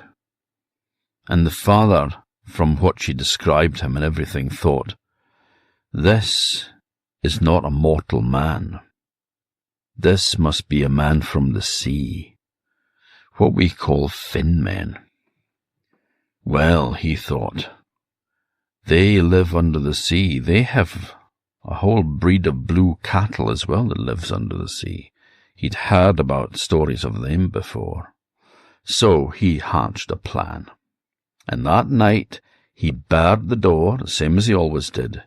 But he didn't go to bed. He went and sat next to his daughter by the side of the fire. The door slid back by its own accord. The bolt slid. The door opened, and in came the seaman. The old man welcomed him and invited him to come and sit down. And they chatted together for a while. And everything was nice and cordial between them. They were talking away. And then the old man said, "Well, I wonder, I've got a problem." He said, I'm a very worried man. I don't know if you would know anything about this, but there's a sea bull that is taken to coming out of the sea and going up to the byre, and it's in with my cow the next day. And I've tried all sorts to fasten the door and tie it and all, but always in the morning, that bull is in with my cow. "Oh, well, that's easy enough stopped," said the stranger. "Oh, how's that then?" "Well, all you have to do is cut some hair from the cow's tail and pare its hooves and put that above the door of the byre, and then it will not be able to get in." "Okay, well, thank you very much for your advice. I appreciate that," said the old man. "Well, I think it's time I was going to bed. I'll leave you two to it." And so off he went to his bed. And again the seaman sat there all night, and he was talking away to the girl, and he was in a most loving way. He was trying to court her. And she sat there very uncomfortable and very awkward all night, until the sun was almost up, and then the man got up and went. Well, the next day the father cut a little bit of his daughter's hair, and he got some parings of her fingernails, and he put them above the door of the house. And then, that night, he barred the door as same as ever, and he went and sat by the side of his daughter by the fire. Well, later they could hear the sound of the seaman coming up the close towards the door, and they could see the latch springing up, but the bar never moved, and no matter how much the man pushed at it, he couldn't open it. And then he said, "Aye, there's many a man that has done himself ill by his tongue, and it looks like I have done the same now. A close tongue keeps a safe head." And off he went, back down to the shore, back into the sea, and was never seen again.